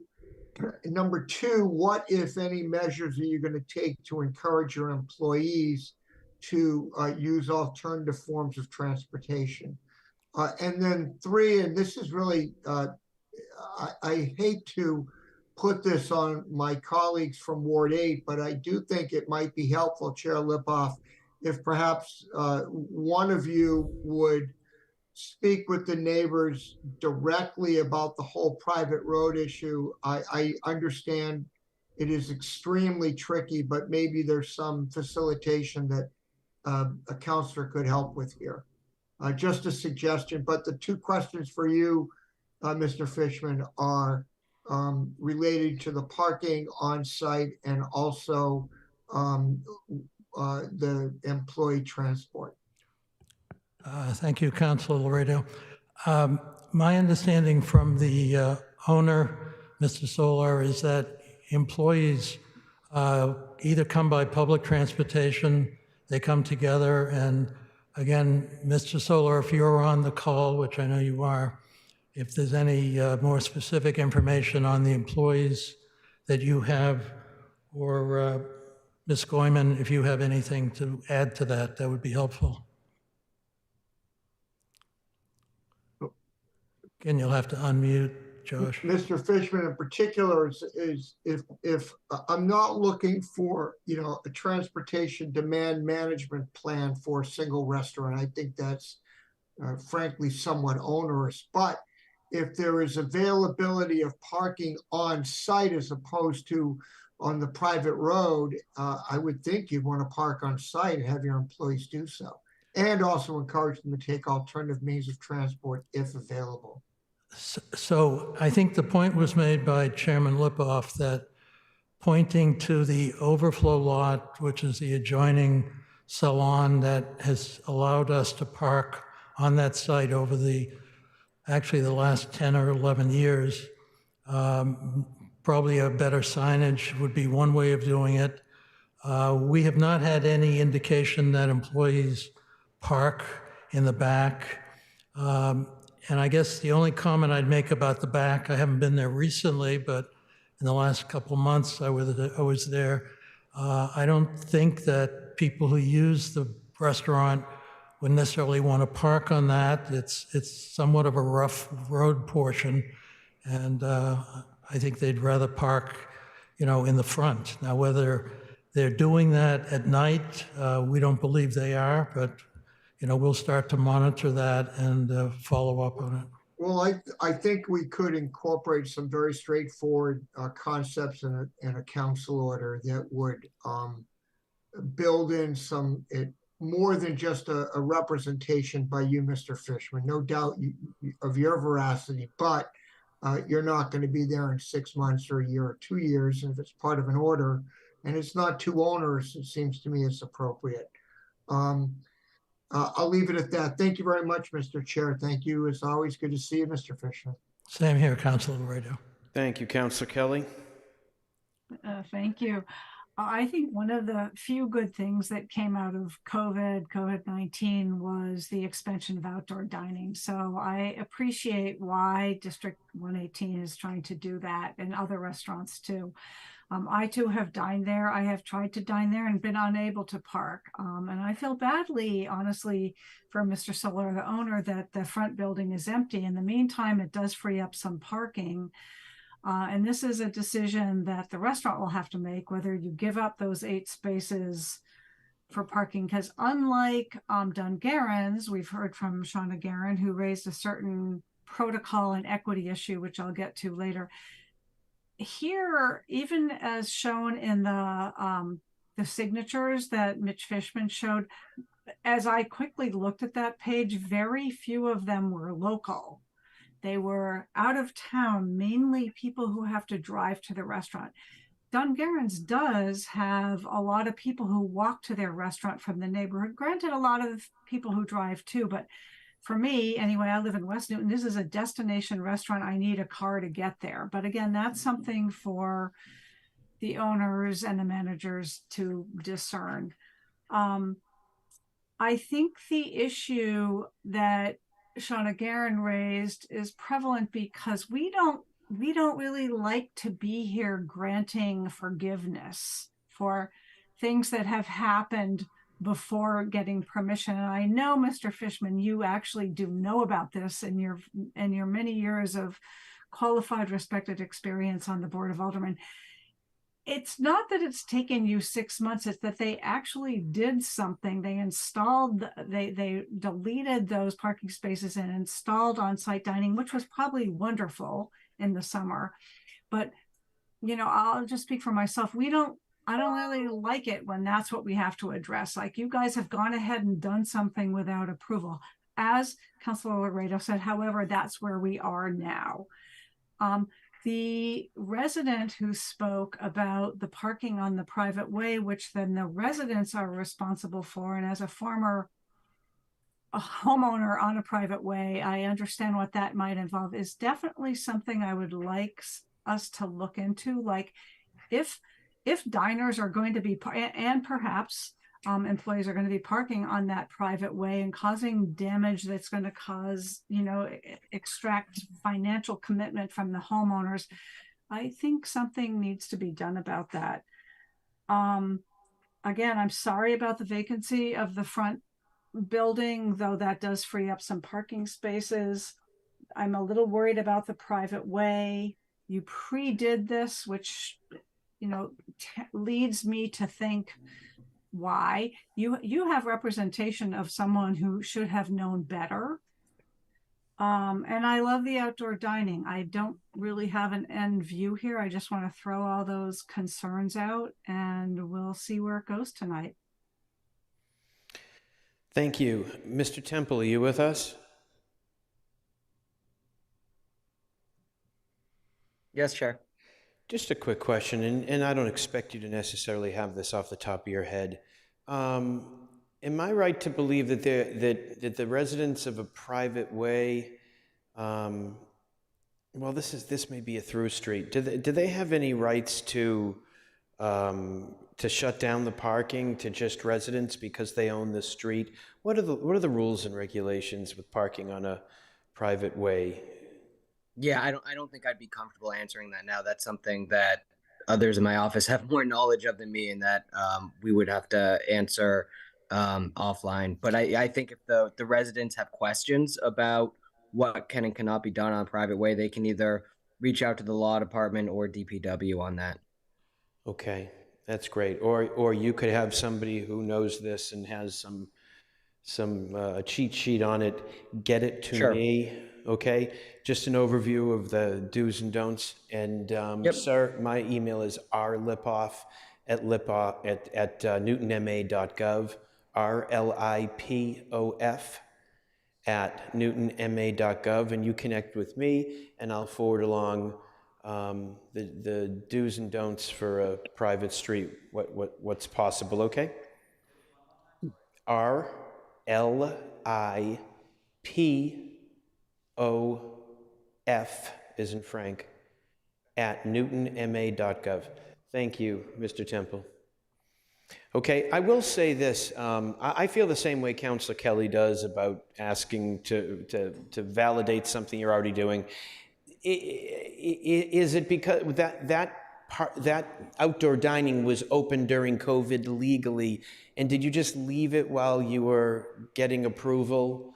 I mean, I'm kind of leading you to give an answer, but I mean, I could see that kind of thing happening. You used it for 2 or 3 years instead of taking it away and coming for approval, which would have been the right way to do it. You just left it out there, and then when somebody said, hey, what are you doing? You came for approval. I mean, I can't answer what happened in the spring, which is when I think this came up. But I think as soon as the city notified my client that an adjustment or an amendment to the special permit was required, that's when he began to solicit help to do it. And and then the city was very anxious to get it through as quickly as we could put the application in, and we did that as timely as we could. Great. So let's put that behind us. There's the history. I have an iPhone 8. Who is that? I need a name and an address, and it would be great if we could see your face. iPhone 8? No? Unmute? You've got your hand up? Okay, Josh, go ahead. Yes, good evening. Josh Solar with Walcott Corporation. We are the property owner of 118 Needham Street. So I'm happy to chip in. I want to thank everybody for your help. I think the first thing I'd like to clarify is that, I do feel bad that we're coming here asking for forgiveness and to correct the situation that we've caused. The tenant did properly go through the city and did get his temporary outdoor seating for the past 3 years, but I fully understand that that did not address the special permit parking requirements, which is why we're here today to clear that up. Another issue that I heard got brought up, I think, which can be addressed with signage, is trying to guide more people into the Salon Fabio parking lot after 6 p.m. We can certainly improve the signage to direct more traffic there. Regarding the employee driving to work, I did speak with the District 118 operator, Bora Goyman, and he did confirm that most of employees utilize Uber and other car apps to get there. The other main issue, which I've heard you speaking about, is the private road, Kenneth Street, to the rear of the property. So that road has been in poor condition for many years. We've owned the property since about 2006 or so, and it's kind of a gravel private road which has extremely large potholes kind of right in the middle. I know that the Mass DOT and other contractors are kind of riding heavy equipment over it, and so I think it sees its abuse from a fair share of people. It is being a private road. We have had internal discussions, should we organize and try to get all the abutters together to come to an agreement to all contribute towards filling in the potholes with gravel. And I'm certainly happy to have those discussions and contribute with the neighbors. I'd love you to take that on. I'll get additional information for the neighbor about private ways, but I do know that it's owned by the people that abut it. It is their responsibility to maintain it. So that would be a good thing if somebody organized and brought that level up to whatever level is deemed appropriate by that street. So that would be helpful, sir. I'd appreciate that. Thank you. Okay. Anybody else from the public? Councilor Lucas. Yeah, just for this additional parking lot that's across the way. Well, let me speak into the mic. For the additional parking lot that's across the way to direct people there, just my 2 cents, would a portable direction sign with an arrow that says additional parking, could that be temporarily installed once a day when the lot would be open, and that would help motorists turn right as opposed to going all the way around the building if there's no parking?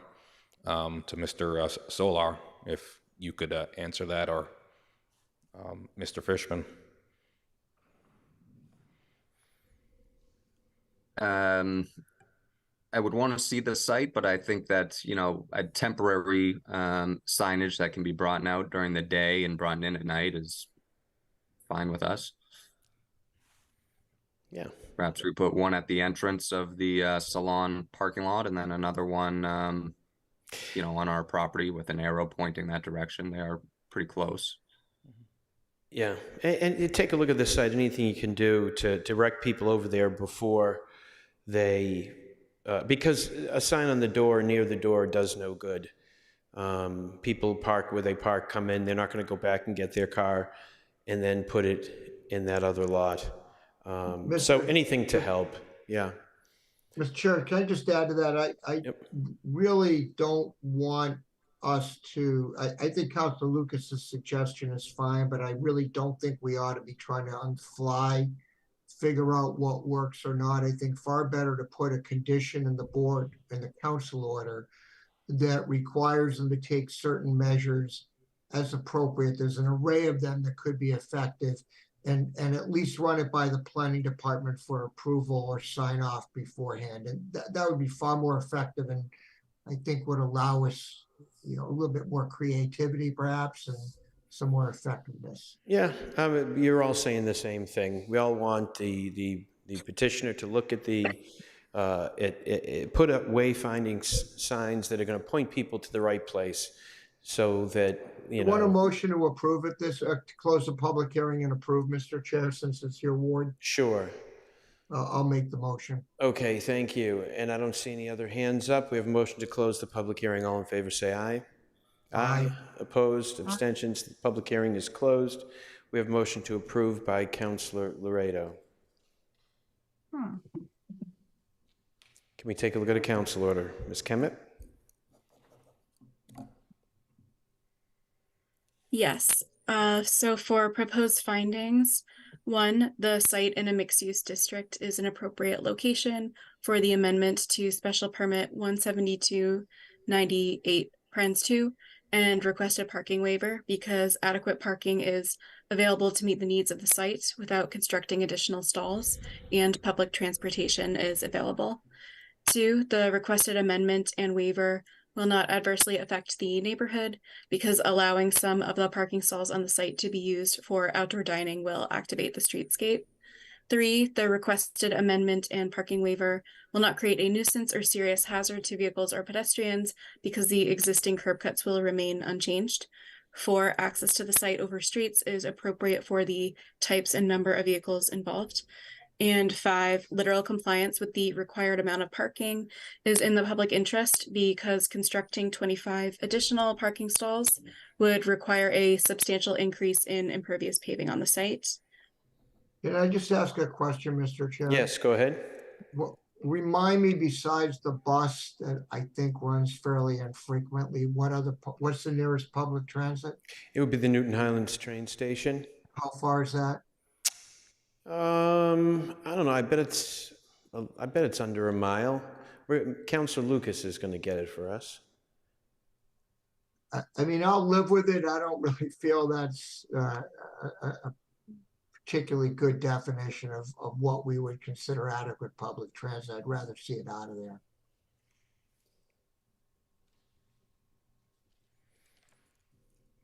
It's less than a mile. It's at 0.8. Oh, I got it. 0.8. Thank you very much. I mean, I can leave it. I don't feel strongly about it. I just don't think it's particularly compelling.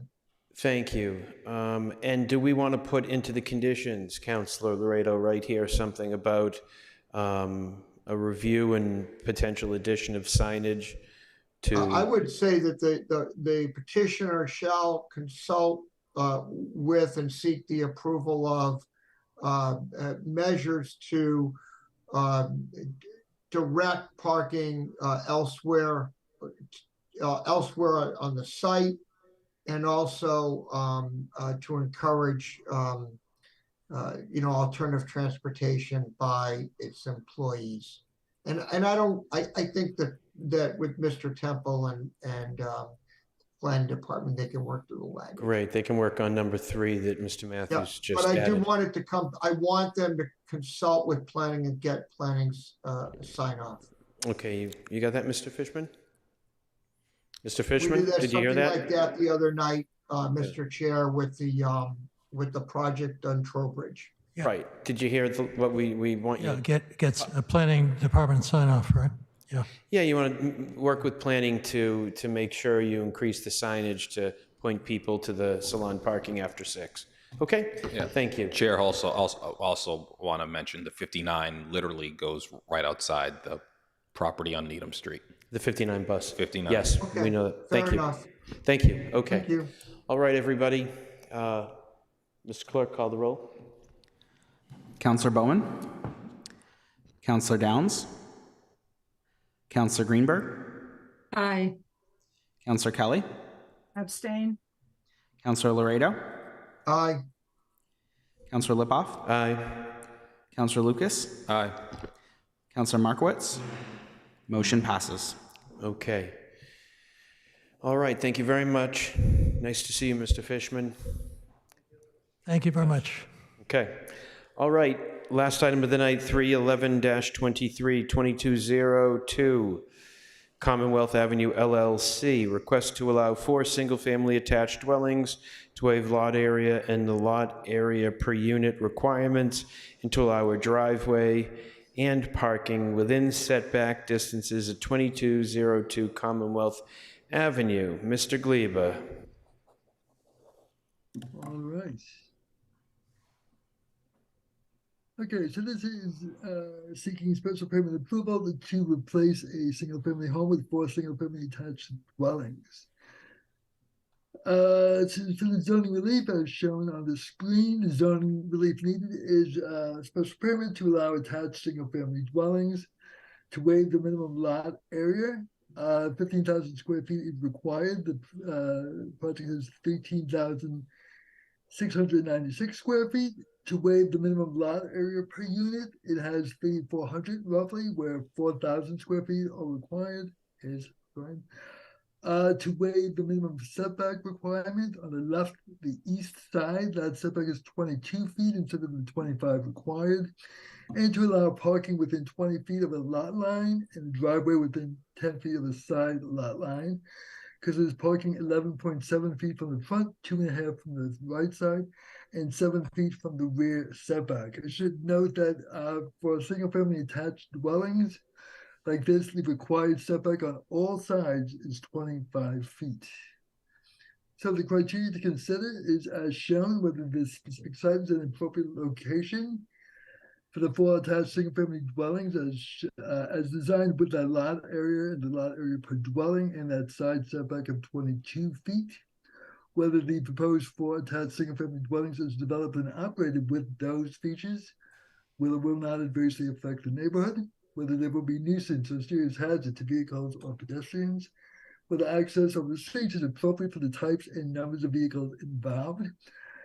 And then when it comes to the location of parking within 20 feet of lot lines and a driveway within 10 feet, whether granting exceptions to those requirements would be appropriate as literal compliance is impracticable due to the nature of the use, location, size, width, depth, shape, or grade of the lot, or that such exceptions would be in the public interest, in the interest of safety, or the protection of environmental features.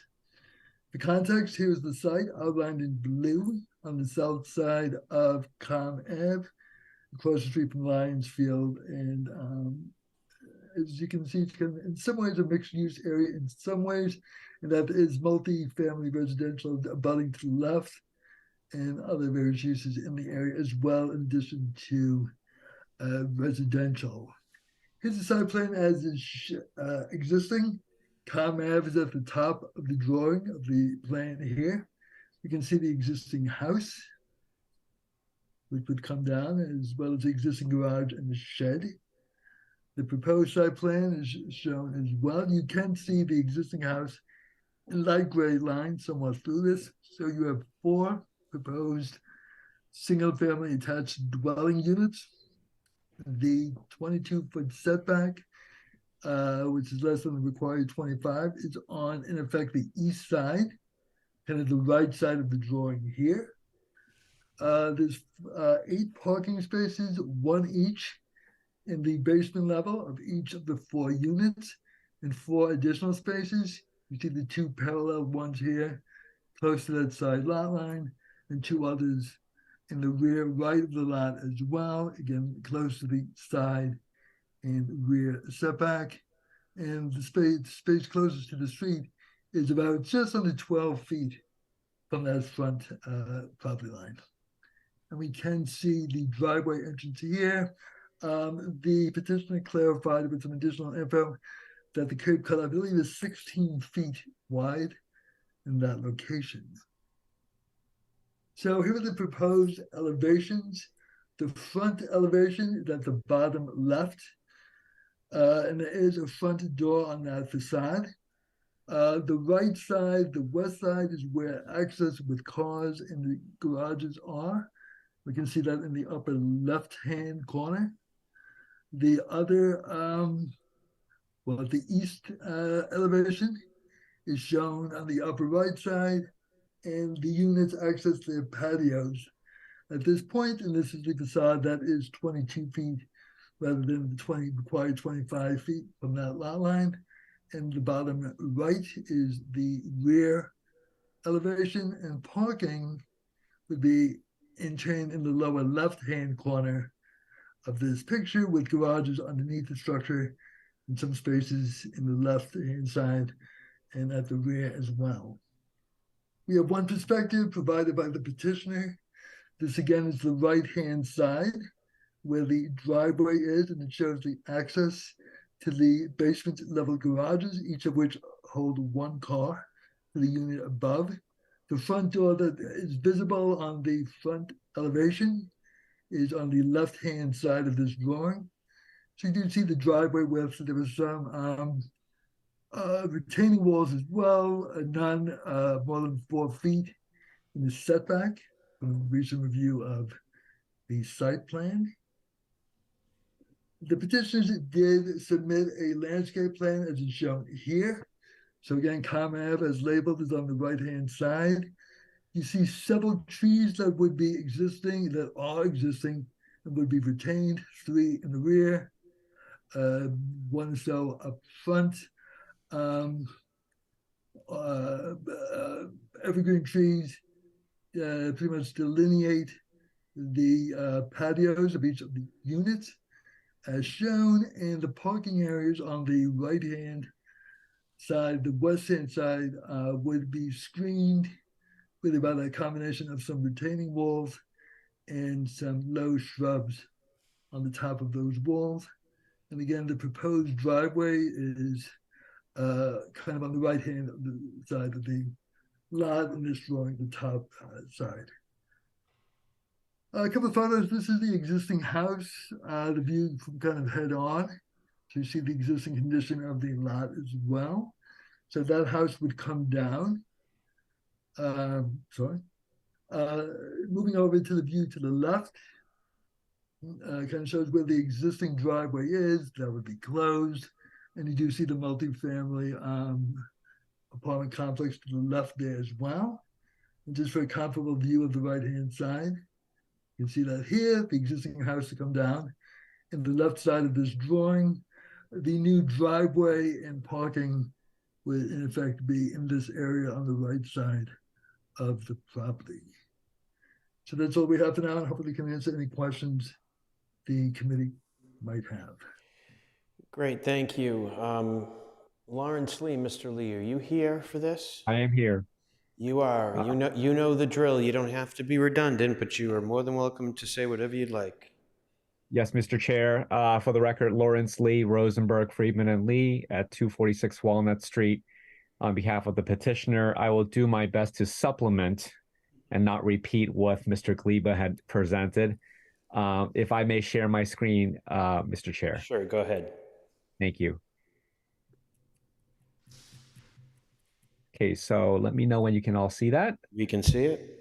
Excellent. So very quickly, I want to just jump through the slides. This is just an aerial photograph, which I think supplements what Michael had just presented. Here's the Nuremberger Apartments. This is our property, and this is Com Ave over here. You'll see Mass Pike on this side. This is a zoning map, shows that this is a multi-residence zoning district. Is a mixture of different types of homes in and around this area. This is just a quick little summary of the site.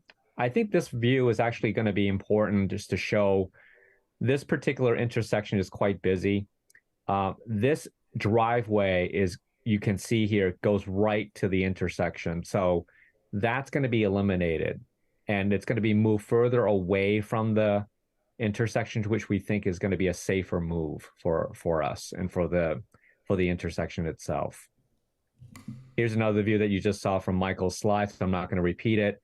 Here are the Nuremberger gardens that are directly to the left if we were looking at it from the intersection there.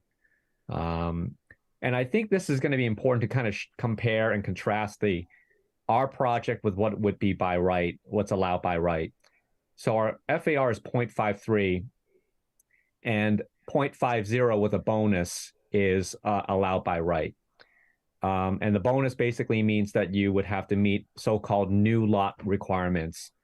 New lot requirements basically changes our side setbacks from 7.5 feet to 10 feet. Rear stays at 15 feet. and the front setback goes from 25 to 30. Here, it is quite notable that when you go into the single-family attached dwellings special permit, as Michael noted, all of the setbacks jump up to 25. So I will get into a little bit further in terms of that 22-foot setback, quote unquote, relief that we need, which is effectively 3 times more than what's required in a by right setting. So a by right is a single 2-family. We're presenting 4 units. This is the side setback that we're talking about. The front setback we're proposing is 25.7, same front and rear.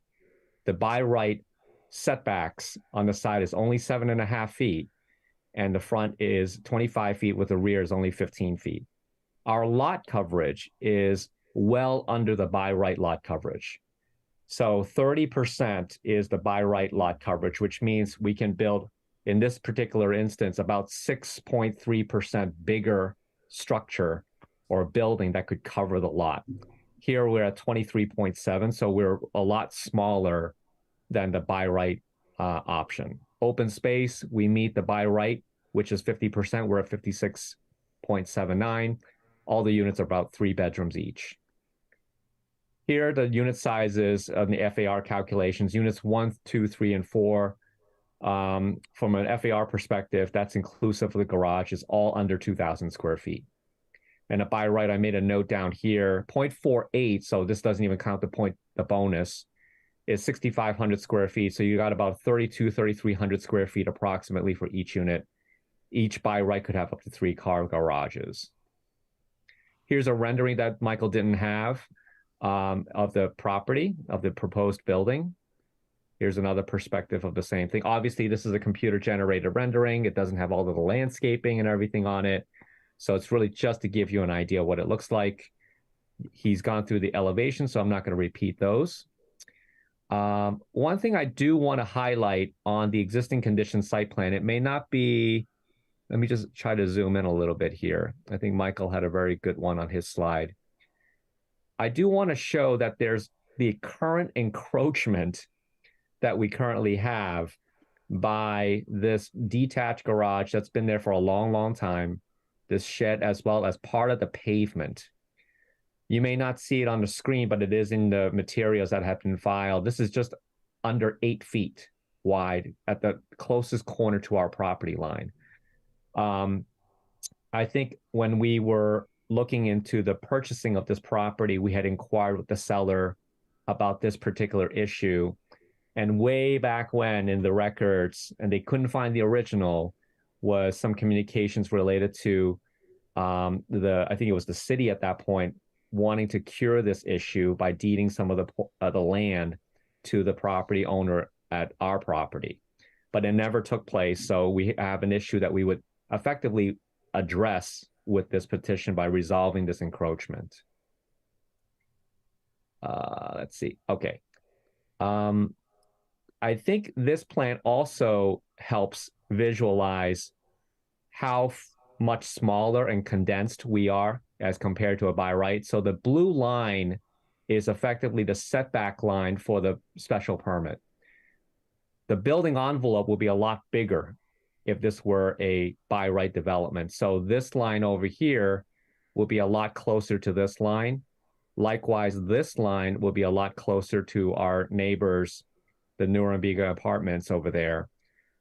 This is the side where we have the quote unquote waiver. So from 22 feet instead of 25 feet.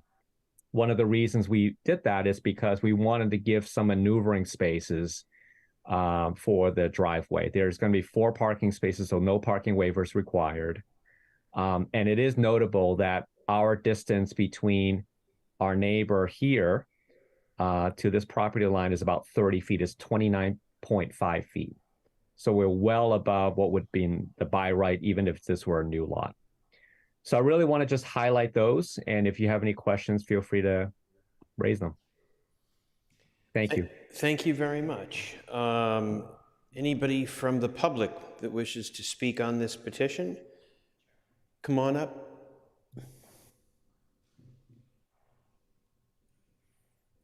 Name and address.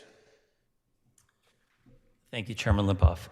Councilors, my name is Matthew Liebendorfer. I am an Auburndale resident, and I'm an immediate abutter at 31 Woodbine Street. So I would be directly behind the property. The building would be about, it looks like it would be about 15 feet away from the property line, my property line. I haven't had a chance to speak with the developer, haven't had any communication that I know of with them, but so this is the first chance I've actually gotten to see these plans. But it strikes me this neighborhood is predominantly single family and two family homes.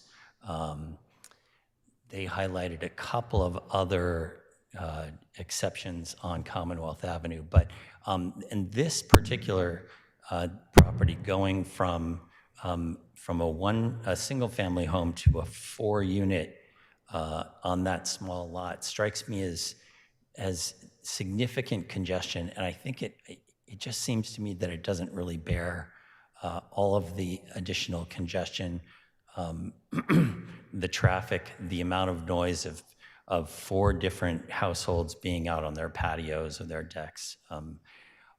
It would directly impact me and my neighbors just to my east. Also, I feel like that from a congestion standpoint, the traffic on Commonwealth Avenue is pretty severe. Sorry about this. Yeah, yeah, 6 inches is better than 3 inches. Yeah, 6 inches. Yeah. Yeah, it is. I don't know if you've spent any time on Com Ave, but sometimes I walk or run through there, and not only the volume, because that's a major thoroughfare to get to 95 and the Pike, but also the speed at which people travel through there. This particular driveway would be just down the hill, so there's a rise. It's below the rise in the hill, so when you're coming from the east, from Lexington Street out past the Newton Marriott and toward the Pike and 128, you would not necessarily be able to see, and people really do fly through that area, you would not necessarily be able to see cars exiting from that driveway as much as you would if it were a level surface through there. That in combination with the extra congestion, and I mean, it looks like you could accommodate 7 cars if I counted right, or 8. That just seems to me to be untenable for that small lot.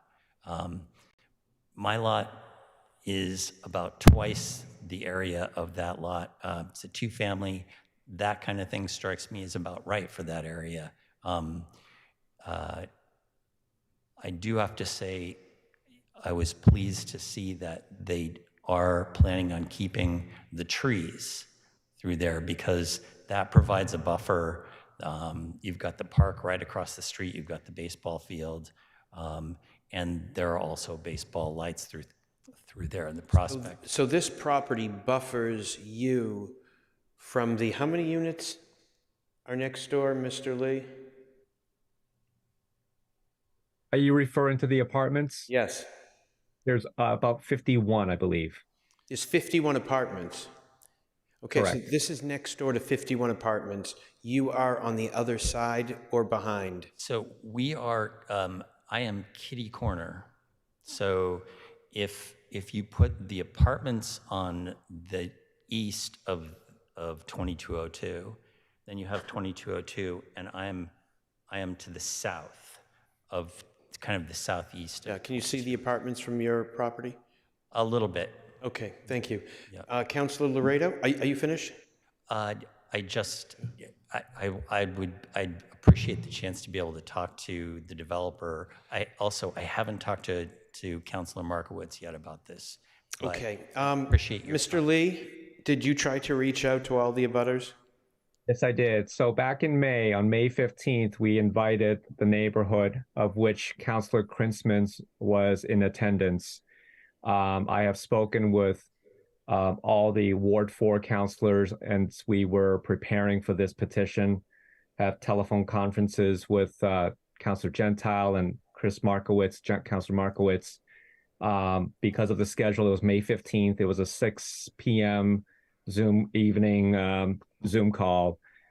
We did send written letters, as I always do, to our Did you neighbors. send and this gentleman got one? I would assume that they got one. I always get the abutters lists from the assessor's office, and I send out an invitation. One member of the neighborhood attended that meeting. And again, Councilor Krinsmans was there as well. I do also want to correct a couple of things there.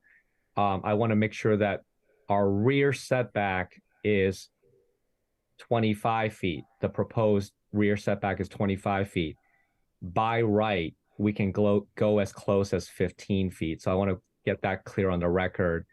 And I do also want to clear that it is not 51, it's 57 apartments that's next door. Thank you. Okay, thank you very much.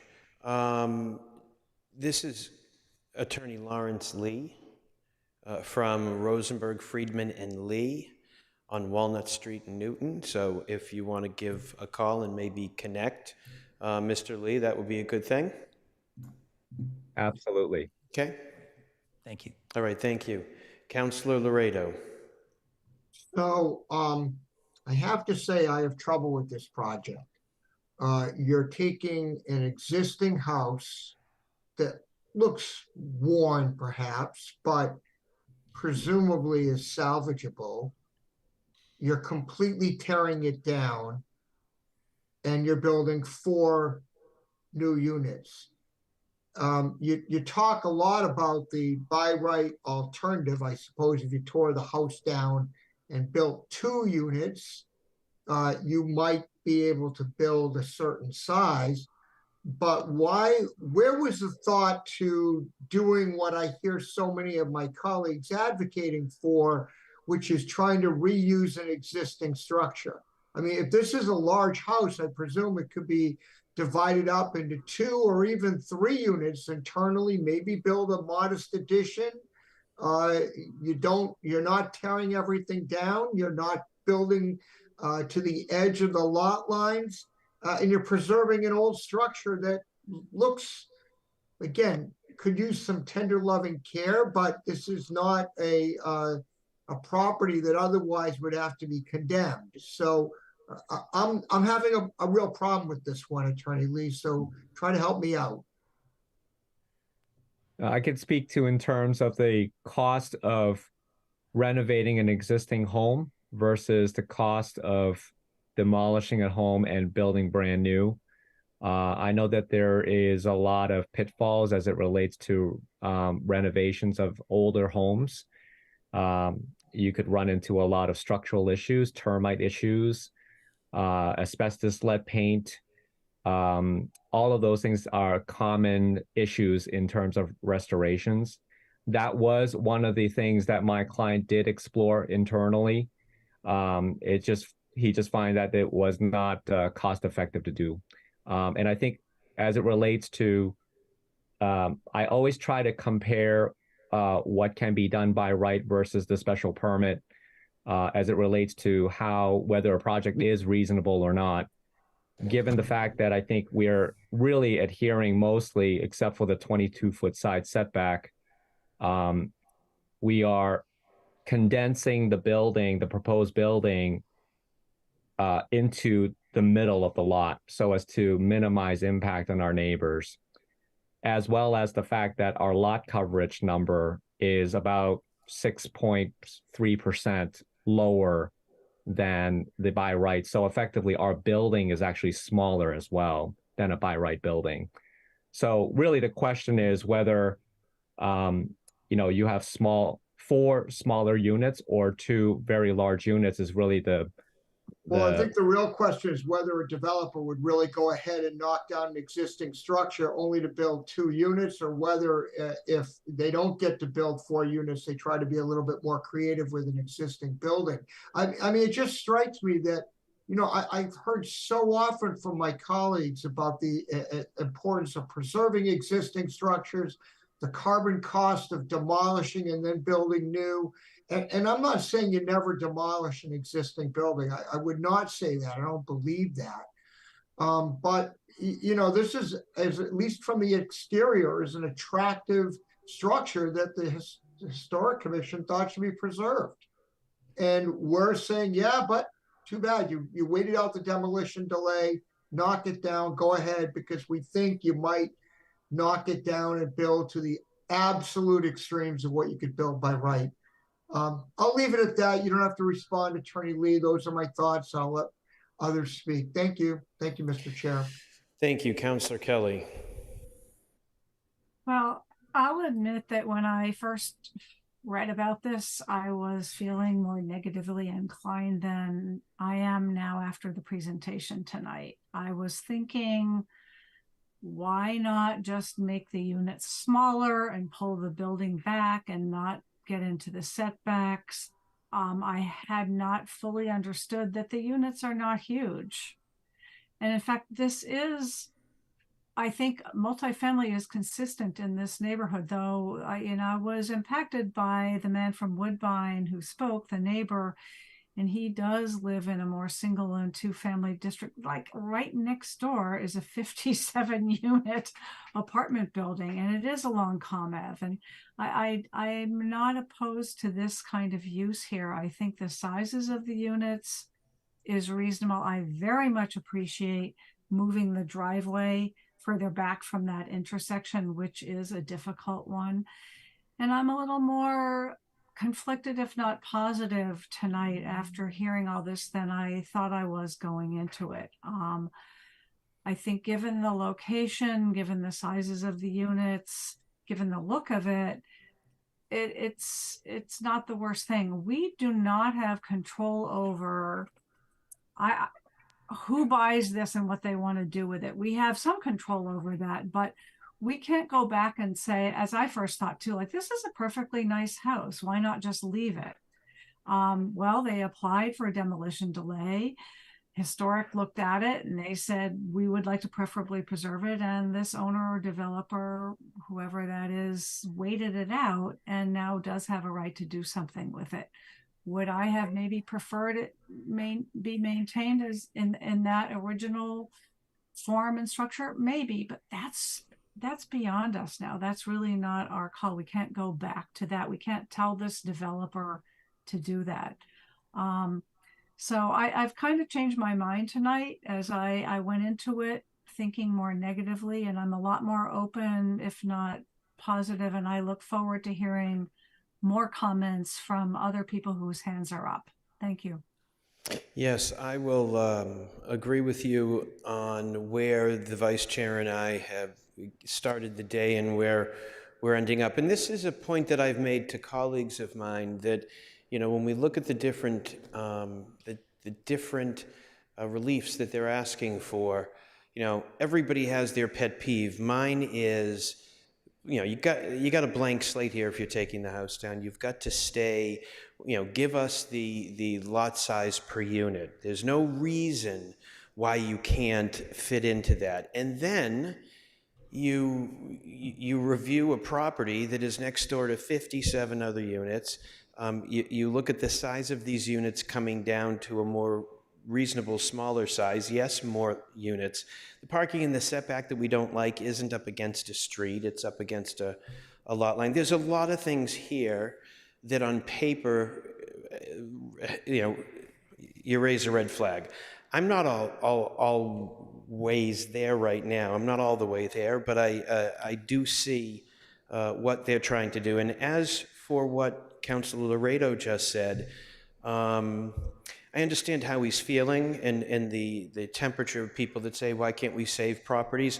But we also are a city of laws, and the laws have been followed where they took their year, they waited it out, and they have the ability to take that house down.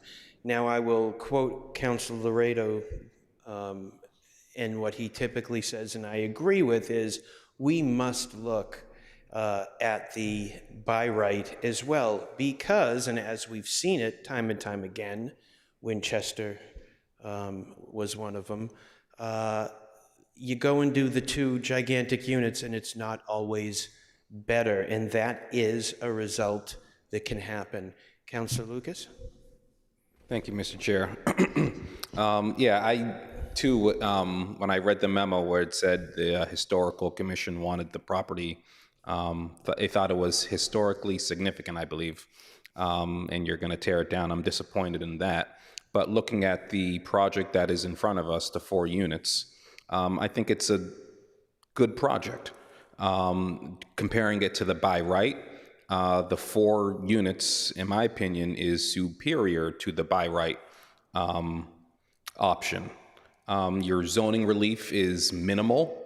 You're going to move the driveway, and while we're on the driveway, can I just get another look at the driveway?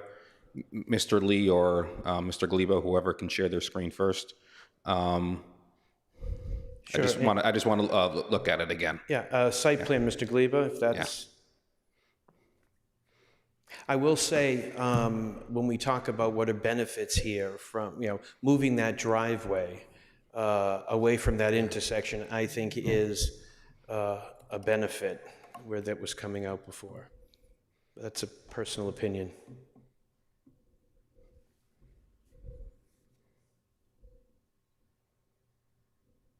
Oops. You know what? Just give me 1 minute. Mr. Lee, Mr. Lee, go ahead. Go ahead, Mr. Lee. Yeah. Okay. Go ahead. Right. All right. Okay, so is this helpful, Councilor Lucas, or do you want to go to the site plan? Yeah, that's the former driveway. Where's the new one? Right, and then we'll go to the site plan for the new. They moved it down to the right.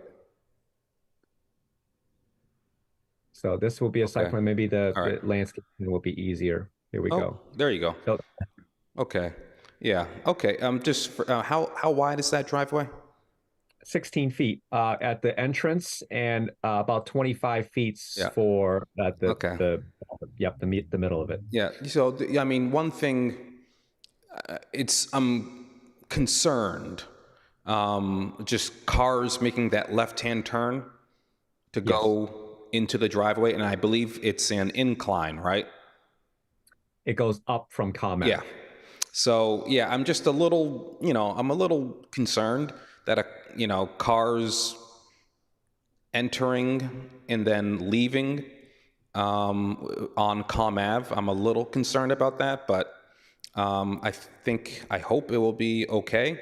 You do have, appears to be, is that a tree or a bush or a shrub in the top? Yeah, there you go, right there. Just cars exiting and turning right, will they or will they not be able to see the cars traveling east on ComAv, probably doing 35 or 40 miles an hour? Yeah, we will be sure to make sure that there's no obstructed view on the sight line. Okay. That's a good, thank you. Yeah, and then just a question, I don't know if it's for you or for planning, just looking at the zoning relief that is needed for this, it was to waive minimum lot area. I mean, I understand lot area per unit, but what is the minimum lot area for a project like this? Yeah, just like minimum lot size, that the lot should be, I believe it's 15,000 square feet, but it's less than that, it's 13 something. Yeah. So it's in effect a small lot. Okay, so you need 15 for this. All right. Is that, okay. All right, that's fine. All right. That's all I have for now. Okay. Thank you. Thank you. Whoever Galaxy 59 is, if you could unmute and state your name and address. We cannot hear you.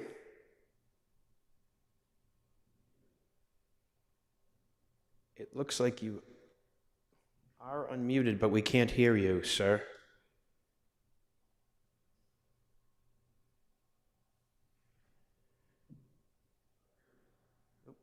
Say something. No, I'm sorry, we can't hear you. We'll come back to you, try to work on that, okay? We just can't hear you. Counselor Greenberg? Thank you, Mr. Chair. Could you ask the petitioner if these units will be all electric and energy efficient? Mr. Lee? I believe they will all be all electric and they will have no gas.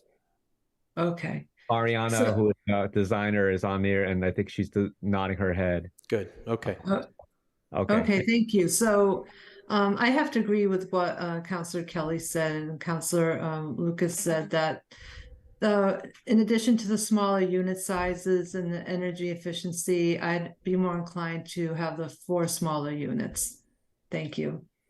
Thank you. Galaxy, are you want to give it another shot?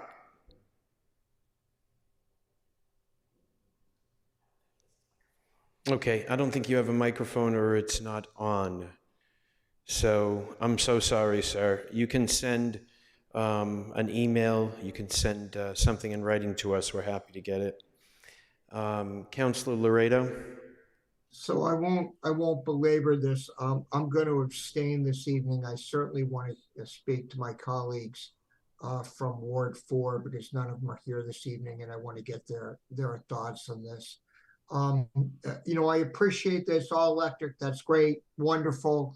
That's standard operating procedure to come here. So frankly, that doesn't make, it's good, but it doesn't make a whole lot of difference to me. And I think tearing down an existing property is far more detrimental to the environment than trying to rehab something that exists. What we really have here is we have a question of whether or not, I don't want to use the word call a bluff, but we have zero way of knowing unless Attorney Lee's client is prepared to share his financials, and I'm not suggesting that he would, nor would I if I were representing him, on what it would cost to do the 2-family by right after a tear down versus renovating the existing property. We have no way of knowing whether the petitioner would choose to go forward with the 2-family tear down as large as possible or not. So it's a bit of a guess. That's what this comes down to. Personally, I'm willing to take that guess, that chance. I think the chair is right that, we have a demolition delay process that's in place. It doesn't mean you can never tear down a house. I have to say, though, colleagues, I've heard a lot about the importance of preserving our existing structures and converting them to, multifamily use. And that's something I've heard time and time again as we talk about the Village Center overlay districts. And here we have an opportunity to try that, and we're not doing it.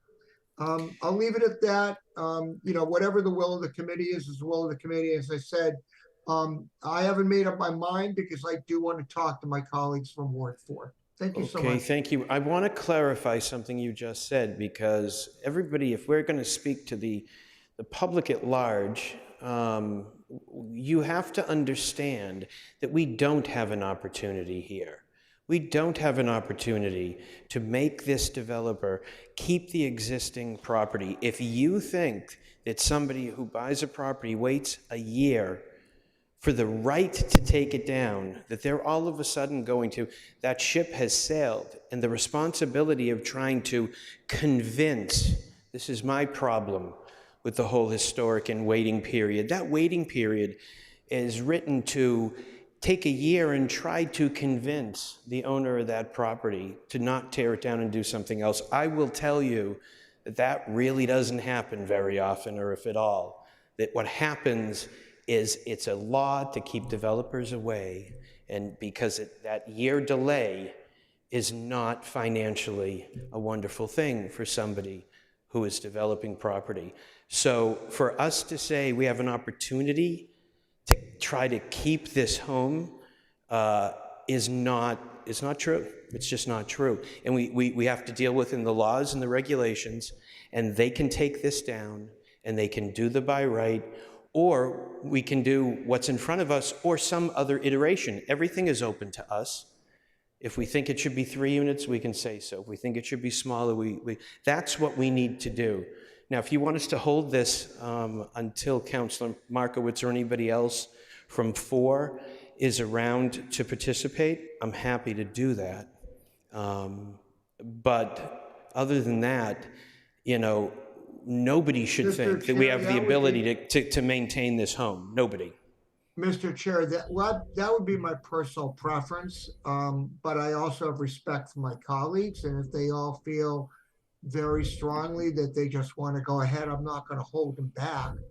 That's fair. I would prefer to hear from the Ward 4 colleagues as to what they think. That matters a great deal to me in these situations.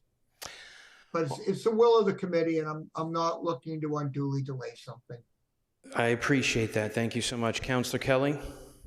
Thank you. I think that your assessment of the situation, Mr. Chair, is in a way, unfortunately, realistic, and we can't go back in time. I do wish that we were going to see this house added onto and renovated. I don't know what's going to happen tonight. I, for one, am not ready to move this forward. I will not make that motion, but I'll vote on it if we have to. And if it moves forward, the only thing I would like to suggest is that we were talking a little about environmental matters here, and I would like there to be a more climate-friendly plant list than what was shown. And this often comes in, not to point a finger, but I guess I am pointing a finger at plant lists that come out of this architecture firm.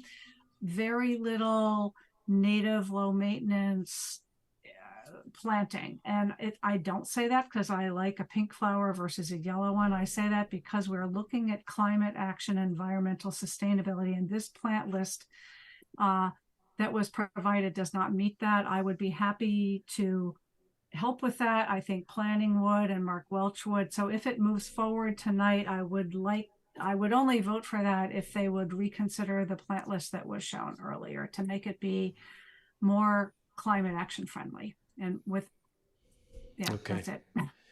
Thank you. Stan, can you hear us? Can you speak?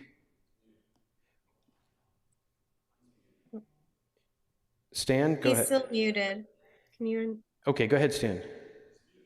Is it still muted? Okay. You've got to unmute on your end, Stan. You can't do it for him?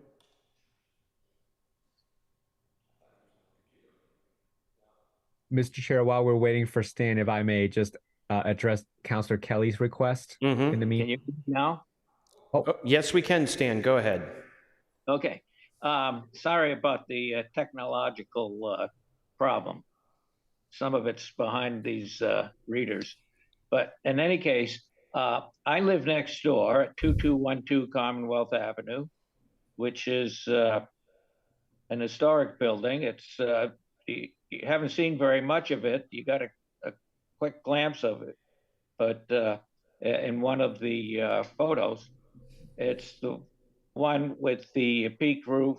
It's 2.5, 2 3/4 stories high, Gothic revival style. And I'm sorry, I've been away most of the summer and haven't really had an opportunity to pay too much attention to this. And I did try and call Lee, and he did return my call, but we played a little phone tag and never connected. I have mixed feelings about this project. I've lived here for 40 years, 39 actually, and when I bought my property, I had close to 200 feet of frontage on Com Ave, and I wasn't going to need all that, so I built a 2-family next door. And I can share some experiences with that.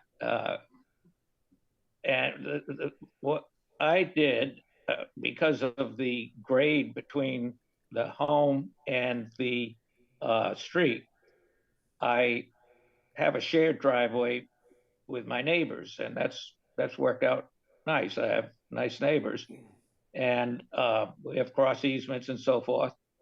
But we have one route in and out, and I see for these 4 units, that's a plus, that there's one driveway in and out. I'm not sure where the best place for that is. There's going to be some major reconstruction on Commonwealth Avenue with new bicycle lanes and utilizing the carriage lane more. It's a problem area. And there's no easy solution to that, but I can tell you that the design of coming in at the grade of the street underneath the apartments, the townhouses, is going to be challenging. That's not just the west side of the building, it's the northwest side. And it gets very icy. And we've always joked that if we have a snowstorm in November, we better clean it up right away because the ice will be there until May. And that's not far from the truth. So that's going to be problematic for the owner. The apartments that have been mentioned several times and have been used as sort of a reason to go ahead with higher density development. That's senior housing. They're small 1-bedroom units. It's owned by the Housing Authority, the Newton Housing Authority. And they're relatively quiet. I think the mixed feelings that I have is Newton needs housing, and this helps address that need. It's probably not going to address the affordability need, but sometimes that comes about because somewhere somebody is not going to be taking up other housing. So I support it from that standpoint, but I don't care for the dimensional standards, for the exceptions, and the exception is really has an impact on my property because I'm going to be looking down from my bedroom into a 15 or 20 foot hole. I don't know whether that's better or looking down in somebody's patio, but in any case, I think the density, the scale of the buildings could be reduced without necessarily impacting the economics of the project so severely that it wouldn't be feasible. I have trouble with the floor area, for example. If you look at the plans, it shows a bathroom and some other rooms that are not identified as living space and not counted in the floor area. And that's in the attic. So I think there's a possibility of scaling down the building, bringing down the roof line. It's pretty close to the maximum height, which, I like the idea of pitched roofs because they would line up with mine in some sense, but I don't like the idea of the density of the project. So I think if I were to have my brothers, I'd say, let's do it more within the dimensional standards, maybe even reduce it to 3 units, and try and do a better job of addressing that parking so we don't have a big hole. That's really going to be a problem, and it's not just me. It's going to be a problem for the future owners of those units. Thank you very much. I think that Mr. Lee, it would be a good thing to reach out to finish the phone tag with this gentleman. The neighbor from the back should be reaching out to you. Yes. Councilor Markowitz really wanted to be here to be a part, and he fell ill and could not finish the meeting. Councilor Bowman left not feeling well. I hope we don't all end up with COVID. That's why we stayed home this evening, Mr. Chair. You're the smart one. There's three smart committee people are sitting, 3 are right here, but I think you're leading to a motion to hold, Mr. Chair. I am. People are falling like flies. Councilor Laredo has moved hold. I do hope, Mr. Lee, you've heard some positive things about this project. You've heard some concerns, but most of all, we'd like you to get in touch with these two neighbors to go over the gentleman who spoke last. I don't think he was here in the beginning of the meeting, that you could go through your presentation fully with him and explain the various iterations, the by right and what have you. I think it deserves a little more time. And out of deference to my colleague from Ward 4, I'm going to accept a motion to hold from Councilor Laredo. All in favor of hold, say aye. Aye. Opposed? Abstentions? The item is held. Thank you very much. Thanks so much. Okay, that concludes our business. Thank you, everybody.